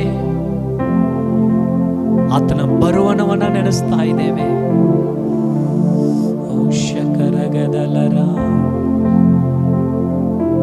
ಇವತ್ತು ನಾವು ಆತನ ಒಂದು ದೇಹದಲ್ಲಿ, ಆತನ ರಕ್ತದಲ್ಲಿ ಪಾಲ್ಕೊಳ್ತೇವೆ. ಇದೇ ರೀತಿಯಲ್ಲಿ ನಾವು ಪಾಲ್ಗೊಳ್ಳುವ ಸಮಯಗಳಲ್ಲೆಲ್ಲ ನಾವು ಆತನ ದೇಹಕ್ಕೆ ಕೈ ಹಾಕುವಾಗ, ಆತನ ರಕ್ತಕ್ಕೆ ಕೈ ಹಾಕುವಾಗ ಎಲ್ಲ ನಮ್ಮ ನೆನಪಲ್ಲಿ ನಾವು ತಂದುಕೊಳ್ಳಬೇಕು, ಇದು ಆತನ ಮರಣ, ಇದು ತ್ಯಾಗ. ಕಮ್ಯುನಿಯನ್ ಎಂಬುದಾಗಿ ಬರುವ ಸಮಯದಲ್ಲಿ ಇಂಗ್ಲಿಷಲ್ಲಿ ಇರ್ತದೆ ಕಮ್ ಯೂನಿಯನ್, ಒಂದೇ ಒಂದು ದೇಹಕ್ಕೆ ಒಂದು ಐಕ್ಯವಾಗಿ ಬರುವಂತ ಅದೇ ಕರ್ತನ ಮೇಚು ಬರುವ ಸಮಯಗಳನ್ನೆಲ್ಲ ಇದು ಏನೋ ನಮಗೆ ಸುಮ್ಮನೆ ಶಿಲುಬೆಯಲ್ಲಿ ನಡೆದ ನಾರ್ಮಲ್ ಆಗಿ ನೆನೆಸ್ಕೊಳ್ಳೋ ಒಂದು ಘಟನೆ ಅಲ್ಲ. ಆತನು ದೇವರಿಂದ ಕೈ ಬಿಡಲ್ಪಟ್ಟಂತ ಆ ಒಂದು ಸಮಯಕ್ಕೆ ಏಲಿ ಏಲಿ ಲಾಮ ಸಬಕ್ತಾನಿ ಎಂಬುದಾಗಿ ಆತನು ಹೇಳಿದಂತ ಒಂದು ಪದದ ಮಧ್ಯದಲ್ಲಿ ಆಲ್ಮೋಸ್ಟ್ 3 ತಾಸುಗಳು ಆತನು ನರಳಾಡ್ತಾ ಇದ್ದನು. 3 hours ಸ್ಟ್ರಗಲ್. ಭಯಂಕರವಾಗಿ ಆತನು ಕಷ್ಟಪಟ್ಟರು. ನಾವು ನಿನ್ನೆ ದಿನದಲ್ಲಿ ಆ ವಿಡಿಯೋದಲ್ಲಿ ನೋಡಿದ್ದೀವಿ ಹೇಗೆ ಇಡೀ ಲೋಕದ ಒಂದು ಪಾಪ, ಹೇಗೆ ಇಡೀ ಲೋಕದ ಒಂದು ಶಾಪ, ಹೇಗೆ ಇಡೀ ಲೋಕದ ದರಿದ್ರವು, ಲೋಕದ ಪ್ರತಿ ಕಾರ್ಯಗಳು ಮಾಡಿಸಿ ಮುಗಿಸಬೇಕಾದಂಥ ಕಾರ್ಯಗಳೆಲ್ಲ ಆತನ ಮೇಲೆ ಬಂದಿತ್ತು. ಆತನು ಬಂದಂಥ ಸಮಯದಲ್ಲಿ ಅದನ್ನು ತಾಳಿಕೊಂಡು ಎಷ್ಟು 3 ತಾಸುಗಳು 3 hours 3 ಗಂಟೆಗಳು ಆತನ ಅದನ್ನು ತಾಳಿಕೊಂಡು ಆತನು ಹೇಳ್ತಾನೆ, ಎಲಿ ಎಲಿ ಲಾಮಾ ಸಬಕ್ತಾನಿ. ಮಿಕ್ಕಿದಂತೆಲ್ಲ ಪದಗಳನ್ನ ಆತನು ಹೀಬ್ರು ಭಾಷೆ, ಗ್ರೀಕ್ ಭಾಷೆನಲ್ಲಿ ಹೇಳ್ತಾರೆ. ಈ ಒಂದು ಪದವನ್ನು ಅರಮಿಕ್ ನಲ್ಲಿ ಹೇಳ್ತಾರೆ. ಯಾಕೆ ಗೊತ್ತಾ? ಚೆನ್ನಾಗಿ ನೀವು ಗಮನಿಸಿ ನೋಡುವುದಾದ್ರೆ, ತಂದೆಯೇ ಇವರನ್ನು ಕ್ಷಮಿಸು ಎಂಬುದಾಗಿ ಮಾತಾಡ್ತಾ ಅಪ್ಪ ತಂದೆ, ಅಪ್ಪ ಮಗ ಅನ್ನುವಂಥ ಒಂದು ಬಂಧನದಲ್ಲಿ ಆತನು ಇರುತ್ತಾನೆ ಇದ್ದ. ಆದರೆ ಇಲ್ಲಿ ಬಂದಾಗ ಮಾತ್ರ ನನ್ನ ದೇವರೇ ಅಂತಾರೆ. ಫಾದರ್ ಅನ್ನಕ್ಕೆ ಆಗ್ತಾ ಇಲ್ಲ. ಯಾಕೆ ಫಾದರ್ ಅನ್ನಕ್ಕೆ ಆಗ್ತಾ ಇಲ್ಲ? ಆತನ ಮಗನ ಸ್ಥಾನವನ್ನು ಆತನು ಕಳೆದುಕೊಂಡು ನಾವು ಹೇಗೆ ದೇವರೇ ಅಂತ ಕರೀತೇವೋ ಹಾಗೇ ಆತನು ಕೈ ಬಿಡಲ್ಪಟ್ಟ. ಅದಕ್ಕೆ ಆತನು ಹೇಳಿದ, ನನ್ನ ತಂದೆ ಯಾಕೆ ನನ್ನ ಕೈ ಬಿಟ್ಟೆ ಅಂತ ಹೇಳಿಲ್ಲ. ನನ್ನ ದೇವರೇ ಯಾಕೆ ನನ್ನ ಕೈ ಬಿಟ್ಟೆ? ದ ಫಾದರ್ ಸನ್ ರಿಲೇಶನ್ಶಿಪ್, ಐಕ್ಯತೆ ಮುರಿಯಲ್ಪಟ್ಟಿತ್ತು ಪ್ರಿಯರೇ. ಯಾಕೆ ಗೊತ್ತಾ? ಈ ದೇಹವನ್ನು ನಿಮಗೆ ಕೊಡಬೇಕು. ಅನ್ಯರಾದಂಥ ನಮಗೂ, ಅನ್ಯ ಜನಾಂಗವಾದಂಥ ನಮಗೂ ಆತನ ದೇಹದಲ್ಲಿ ಪಾಲ್ಬೇಕು, ಆತನ ರಕ್ತದಲ್ಲಿ ಪಾಲ್ಬೇಕೆಂಬುದಾಗಿ ಕೈ ಬಿಡಲ್ಪಟ್ಟ ಸ್ಥಾನವನ್ನು ಕಳೆದುಕೊಂಡ. ಮಗ ಅನ್ನುವಂಥ ಸ್ಥಾನದಲ್ಲಿ ಅಲ್ಲಿ ಇರಲಿಲ್ಲ. ದೇವರೇ ಎಂಬುದಾಗಿ ಸಾಮಾನ್ಯ ಮನುಷ್ಯನ ಸ್ಥಾನದಲ್ಲಿ ಆತನು ನಿಂತುಕೊಂಡ. ಇಷ್ಟುವರೆಗೂ ಪ್ರೀತಿ ಮಾಡಿದ ತಂದೆ, ನನ್ನ ಪ್ರಿಯನು, ನನ್ನ ಪ್ರಿಯ ಮಗ, ದೀಕ್ಷಾಸ್ಥಾನ ಪಡೆದುಕೊಳ್ಳುವ ಮತ್ತಾಯ 3ನೇ ಅಧ್ಯಾಯದಲ್ಲಿ ನನ್ನ ಪ್ರಿಯನಾದ ಮಗ, ಮತ್ತೆ 17ನೇ ಅಧ್ಯಾಯದಲ್ಲಿ ಆತನ ಒಂದು ರೂಪಾಂತರ ಬೆಟ್ಟದಲ್ಲಿ ಹೇಳುವಾಗ ನನ್ನ ಪ್ರಿಯನಾದ ಮಗ. ಆದರೆ ಈಗ ಆ ಒಂದು ಮಗ ಸ್ಥಾನ ಕಳೆದುಕೊಂಡು ನಮಗೆ ಆ ತಂದೆಯ ಹತ್ರ ಪಾಲನ್ನು ಕೊಡುವುದಕ್ಕೆ ಎಲ್ಲವನ್ನು ಕಳೆದುಕೊಂಡ ಪ್ರಿಯರೇ. ಆತನು ತಿರುಗಿ ಜೀವದಿಂದ ಎದ್ದು ಬಂದಾಗ ಮರಿಯಲ್ ಹೋಗಿ ಆ ಒಂದು ಯೇಸು ಸ್ವಾಮಿ ಇಟ್ಟಂತ ಸಮಾಧಿ ಬಳಿಗೆ ಹೋದಾಗ ಮರಿಯಲ್ಗೆ ದೇವರು ಹೇಳ್ತಾನೆ, ನಿನ್ನ ದೇವರು ನನ್ನ ದೇವರು, ನಿನ್ನ ತಂದೆ ನನ್ನ ತಂದೆ. ಆಮೇಲೆ ನೋಡ್ರಿ ಆ ಒಂದು ಪದ, ನಿನ್ನ ದೇವರು ನನ್ನ ದೇವರು, ನಿನ್ನ ತಂದೆ ನನ್ನ ತಂದೆ. ಈಗ ನಮ್ಮೆಲ್ಲರಿಗೂ ತಂದೆ ಆಗ್ಬಿಟ್ಟ. ನಾವು ಆತನನ್ನು ಅಪ್ಪ ತಂದೆ ಎಂಬುದಾಗಿ ಕರೆಯುವ ಬುದ್ಧರ ಸಂಧಾನದ ಆತ್ಮ ಸುಮ್ಮನೆ ಸಿಕ್ಕಿದಲ್ಲ. Behind there is a sacrifice, ತ್ಯಾಗ ಇದೆ. ಎಷ್ಟು ಕಂಡಮ್ನೇಷನ್ ಇತ್ತು ಗೊತ್ತಾ? ಆತನ ಮನಸ್ಸಿನಲ್ಲಿ ಬಾಧಿಸಲ್ಪಟ್ಟಿದ್ದ, ಹೃದಯದಲ್ಲಿ ಬಾಧಿಸಲ್ಪಟ್ಟಿದ್ದ, ಎಲ್ಲರಿಂದ ಕೈ ಬಿಡಲ್ಪಟ್ಟಂತ ಆ ಒಂದು ಸನ್ನಿವೇಶ ಟ್ರಮೆಂಡಸ್. ಎಲ್ಲವನ್ನ ಸ್ಪೇರ್. ಯಾಕೆ ಗೊತ್ತಾ? ನಮ್ಮನ್ನ ಆತನ ಜೊತೆಗೆ ಇಟ್ಕೊಳ್ಳಬೇಕು. ಅನಿತ್ಯ ಜೀವ ಪರಲೋಕದಲ್ಲಿ ನಮ್ಮನ್ನ ಜೊತೆಗೆ ಇಟ್ಕೊಳ್ಳಬೇಕು ಎಂಬುದಾಗಿ ಎಲ್ಲವನ್ನು ಮಾಡಿದಲ್ಲ. ಎಲ್ಲ ಸಮಯದಲ್ಲಿ ಬರ್ತೇವೆ, ಪಾಸ್ಟರ್ ಪ್ರಾರ್ಥನೆ ಮಾಡಿ ನಿಮ್ಗೋಸ್ಕರ ಮುರಿಯಲ್ಪಟ್ಟ ದೇಹ ರಕ್ತ ಮೇಲೆ ತೆಗೆದುಕೊಂಡು ಸಾಮಾನ್ಯವಾಗಿ ಹೋಗ್ಬಿಡ್ತೇವೆ. ಅದಲ್ಲ, ದರ್ ಇಸ್ ಸ್ಯಾಕ್ರಿಫೈಸ್. ಅದರ ಹಿಂದ್ಗಡೆ ದೊಡ್ಡ ತ್ಯಾಗ ಇದೆ. ನೆನೆಸ್ಕೊಳ್ರಿ, ಅದನ್ನ ರಿಮೈಂಡ್ ಮಾಡಿ, ನಮ್ಮ ಮನಸ್ಸಿಗೆ ರಿಮೈಂಡ್ ಮಾಡಿ. ಆ ತ್ಯಾಗದ ಮುಂದೆ ನಮ್ದು ಏನೂ ಇಲ್ಲ.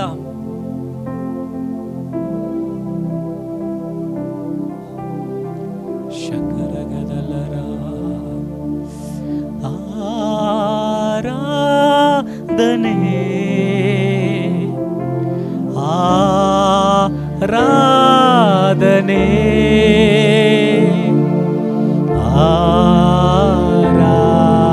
ಆರಾಧನೆ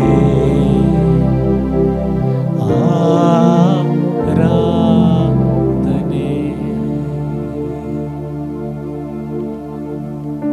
ಯೇಸು ಸ್ವಾಮಿ ತಾನು ತೋರಿಸಿಕೊಡಲ್ಪಟ್ಟಂತ ಆ ಒಂದು ದಿನದಲ್ಲಿ ಇದುವರೆಗೂ ಮಾಡಿದ ಹಾಗೆ ಇಲ್ಲ. ರೊಟ್ಟಿಯನ್ನು ತೆಗೆದು ಅದನ್ನು ಮುರಿದರು, ತೆಗೆದುಕೊಂಡು ತಿನ್ನಿರಿ, ಇದು ನನ್ನ ದೇಹ, ಇಟ್ಸ್ ಮೈ ಫ್ಲೆಶ್, ನನ್ನ ದೇಹ, ಇದನ್ನು ನೀವು ತಿನ್ನಿರಿ, ನನ್ನ ನಂತರ ಒಂದೇ ಪಾತ್ರೆಯನ್ನು ಆತನು ತೆಗೆದುಕೊಳ್ತಾನೆ. ಪಾತ್ರೆಯನ್ನು ತೆಗೆದು ಆತನು ಹೇಳ್ತಾನೆ, ಇದು ನನ್ನ ರಕ್ತ, it's my blood, new covenant blood, ಹೊಸ ಒಡಂಬಡಿಕೆಯ ರಕ್ತ, ಇದು ರಕ್ತದ ಒಡಂಬಡಿಕೆ, ಇದರಲ್ಲಿ ಪಾನ ಮಾಡ್ರಿ, ಇದು ತಿನ್ನುವ, ಇದರಲ್ಲಿ ಕುಡಿಯುವ ಪ್ರತಿ ಸಮಯಗಳು ನೀವು ನನ್ನಲ್ಲಿ ನೆಲೆಗೊಂಡಿರ್ತೀರಿ, ನಾನು ನಿಮ್ಮಲ್ಲಿ ನೆಲೆಗೊಂಡಿರ್ತೇನೆ. ಇದು ಪಾಲ್ಗೊಳ್ಳುವ ಪ್ರತಿ ಸಮಯಗಳು ನೀವು ಬೇರೆ ನಾನು ಬೇರೆ ಅಲ್ಲ, ಒಟ್ಟಾಗಿರ್ತೇವೆ, ಒಂದೇ ದೇಹಕ್ಕೆ ಸೇರಿದವರಾಗಿರ್ತೇವೆ, ಪರಲೋಕದ ಬಾಧ್ಯರಾಗಿರ್ತೇವೆ. ನಾವು ಸತ್ತರೂ ನಾವು ಬದುಕುತ್ತೇವೆ, ಸತ್ತರೂ ನಾವು ಎದ್ದೇಳ್ತೇವೆ, ಪರಲೋಕ ಬಾಧ್ಯರಾಗಿ ಆತನ ಜೊತೆಗೆ ಪರಲೋಕದಲ್ಲಿ ಸೇರಿಸಲ್ಪಡ್ತೇವೆ. ಹಾಗೆ ನಾವು ಪ್ರಾರ್ಥನೆಯೊಟ್ಟಿಗೆ ಮುಂಭಾಗದಲ್ಲಿ ಬಂದು ಆತನ ಒಂದು ದೇಹವನ್ನು, ಆತನ ರಕ್ತವನ್ನು ತೆಗೆದು ನಮ್ಮ ಪಾಲಲ್ಲಿ ಅದನ್ನು ನಾವು ತೋರಿಸಿ ಅದನ್ನು ನೆನೆಸಿಕೊಳ್ಳೋಣ. ಹಲ್ಲೆಲೂಯಾ. ಶಕರಗಡನರ ಆತನ ರಕ್ತ ನಮಗಾಗಿ ಸುರಿಸಲ್ಪಟ್ಟಿದೆ, ಆತನ ದೇಹ ನಮಗಾಗಿ ಮುರಿಯಲ್ಪಟ್ಟಿದೆ. ಪ್ರಾರ್ಥನೆ ಮಾಡೋಣ. ಪರಿಶುದ್ಧನಾದ ಕರ್ತನೆ, ನಮಗೋಸ್ಕರ ಮುರಿಯಲ್ಪಟ್ಟ ನಿನ್ನ ದೇಹಕ್ಕಾಗಿ, ನಮಗೋಸ್ಕರ ಸುರಿಸಲ್ಪಟ್ಟ ನಿನ್ನ ರಕ್ತಕ್ಕಾಗಿ ಸ್ತೋತ್ರ ಅಪ್ಪ. ಇದು ನಮ್ಮ ಜೀವಕ್ಕೆ ಪಾರ್ಟ್, ನಮ್ಮ ಜೀವಕ್ಕೆ ಸೇರಿರುವಂಥದ್ದು, ನಮ್ಮಿಂದ ಅದನ್ನು ತೆಗೆಯಕ್ಕೆ ಆಗದೆ ಇರುವಂಥ ಒಂದು ಪಾಲು ಇದು. ಇದನ್ನು ನಾವು ಯಾವಾಗಲೂ ಇದನ್ನು ತೆಗೆದುಕೊಳ್ತೇವೆ ಅಪ್ಪ. ತೆಗೆದುಕೊಳ್ಳುವಾಗಲ್ಲ ನಿನ್ನ ತ್ಯಾಗವನ್ನು ನಾವು ನೆನೆಸ್ಕೊಳ್ತೇವೆ ಸ್ವಾಮಿ. ನಮಗೆ ಸಹಾಯ ಮಾಡು, ಕೃತಜ್ಞತ ಹೃದಯವನ್ನು ನಮಗೆ ಕೊಡು ಸ್ವಾಮಿ. ಎಲ್ಲ ಸಮಯದಲ್ಲಿ ಅದನ್ನು ನೆನೆಸ್ಕೊಂಡವರಾಗಿ ಬದುಕುವುದಕ್ಕೆ ನಮಗೆ ಸಹಾಯ ಮಾಡು ಸ್ವಾಮಿ. ನಮಗೋಸ್ಕರ ಮುರಿದ ನಿನ್ನ ಒಂದು ದೇಹಕ್ಕಾಗಿ ಸ್ತೋತ್ರಪ್ಪ ಎಂಬುದಾಗಿ ಸ್ತೋತ್ರದೊಟ್ಟಿಗೆ ಅದನ್ನು ತಿನ್ನೋಣ. Thank you Jesus.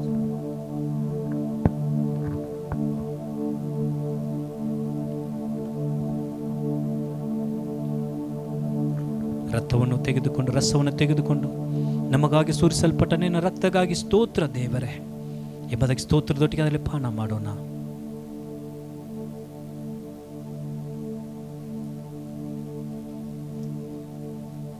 ಹೀಗೆ ಆತನ ರಕ್ತದಲ್ಲಿಯೂ ಆತನ ಒಂದು ದೇಹದಲ್ಲಿ ಪಾಲ್ಗೊಳ್ಳಲು ದೇವರು ಕೊಟ್ಟ ಕೃಪೆಗಾಗಿ ನಾವು ದೇವರಿಗೆ ಸ್ತೋತ್ರ ಮಾಡೋಣ. ಸ್ತೋತ್ರ ಕರ್ತನೆ, ಸ್ತೋತ್ರ ಅಪ್ಪ.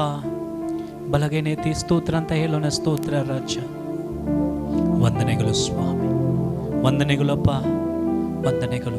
ಪರಿಶುದ್ಧನಾದಂಥ ಒಳ್ಳೆ ಪರಲೋಕ ತಂದೆಯಾದ ದೇವರೇ, ಈ ಒಂದು ದಿನದಲ್ಲಿಯೂ ಕರ್ತನೆ ನಿನ್ನ ಒಂದು ಶಿಲುಬೆ ಕುರಿತಾಗಿ ಧ್ಯಾನಿಸುವ ಈ ಒಂದು ದಿನದಲ್ಲಿಯೂ ನಿನ್ನ ಶಿಲುಬೆ ಮೇಲೆ ನಮಗೋಸ್ಕರ ಮುರಿದ ನಿನ್ನ ದೇಹವನ್ನು, ನಮಗೋಸ್ಕರ ಸುರಿಸಿದ ನಿನ್ನ ರಕ್ತವನ್ನು ನಾವು ನೆನಪಿಗೆ ತಂದುಕೊಳ್ಳುವ ಈ ಒಂದು ಸಮಯದಲ್ಲಿ ಅದರ ಸತ್ಯವನ್ನು, ಗುಪ್ತ ಕಾರ್ಯಗಳನ್ನು ನೀನು ಕಲಿಸಿಕೊಟ್ಟಿದ್ದಕ್ಕಾಗಿ ಸ್ತೋತ್ರ ಸ್ವಾಮಿ.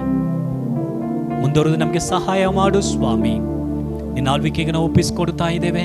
ಇದರಲ್ಲಿ ಪಾಲ್ಗೊಳ್ಳುವ ಸಮಯಗಳೆಲ್ಲ ಹಾಗೇ ನಿನ್ನ ದೇಹದ, ನಿನ್ನ ರಕ್ತದ ಮಹತ್ವಗಳು ನಮ್ಮ ಜೀವನದಲ್ಲಿ ಹಾಗೆ ನೆರವೇರಲಿ ಎಂಬುದಾಗಿ ನಾವು ಪ್ರಾರ್ಥಿಸ್ತಾ ಇದ್ದೇವೆ ಸ್ವಾಮಿ. ಇವತ್ತು ಈ ಒಂದು ಪ್ರಾರ್ಥನೆಗೆ ಸಮಯ ತೆಗೆದುಕೊಂಡು ಬಂದ ಎಲ್ಲರನ್ನ ನೀನು ಆಶೀರ್ವದಿಸು ಸ್ವಾಮಿ, ಎಲ್ಲರನ್ನ ಆಶೀರ್ವದಿಸು.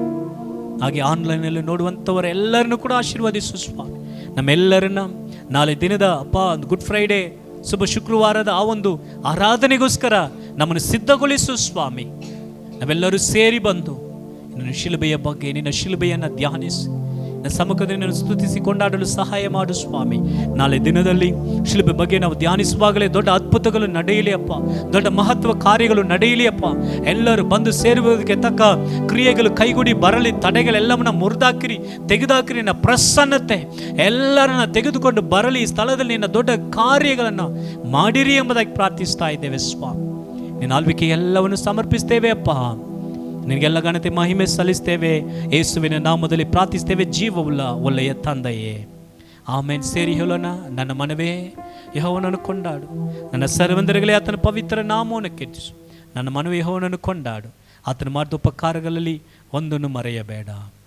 ಆಮೇನ್, amen, amen, amen. Praise the Lord. Hallelujah, hallelujah. ಆಮೇಲೆ ನಾಳೆ ದಿನದ ಶುಭ ಶುಕ್ರವಾರ ಆರಾಧನೆ ನಮಗೆ ಒಂದು 9:30 ಸ್ಟಾರ್ಟ್ ಆಗ್ತದೆ. ದಯವಿಟ್ಟು ಬನ್ನಿ, ಎಲ್ಲರಿಗೂ ಹೇಳಿ ನಾವು ಸೇರಿ ಕರ್ತನನ್ನು ಸ್ತುತಿಸೋಣ. ದೇವರು ನಿಮ್ಮೆಲ್ಲರನ್ನು ಆಶೀರ್ವಾದ ಮಾಡಲಿ.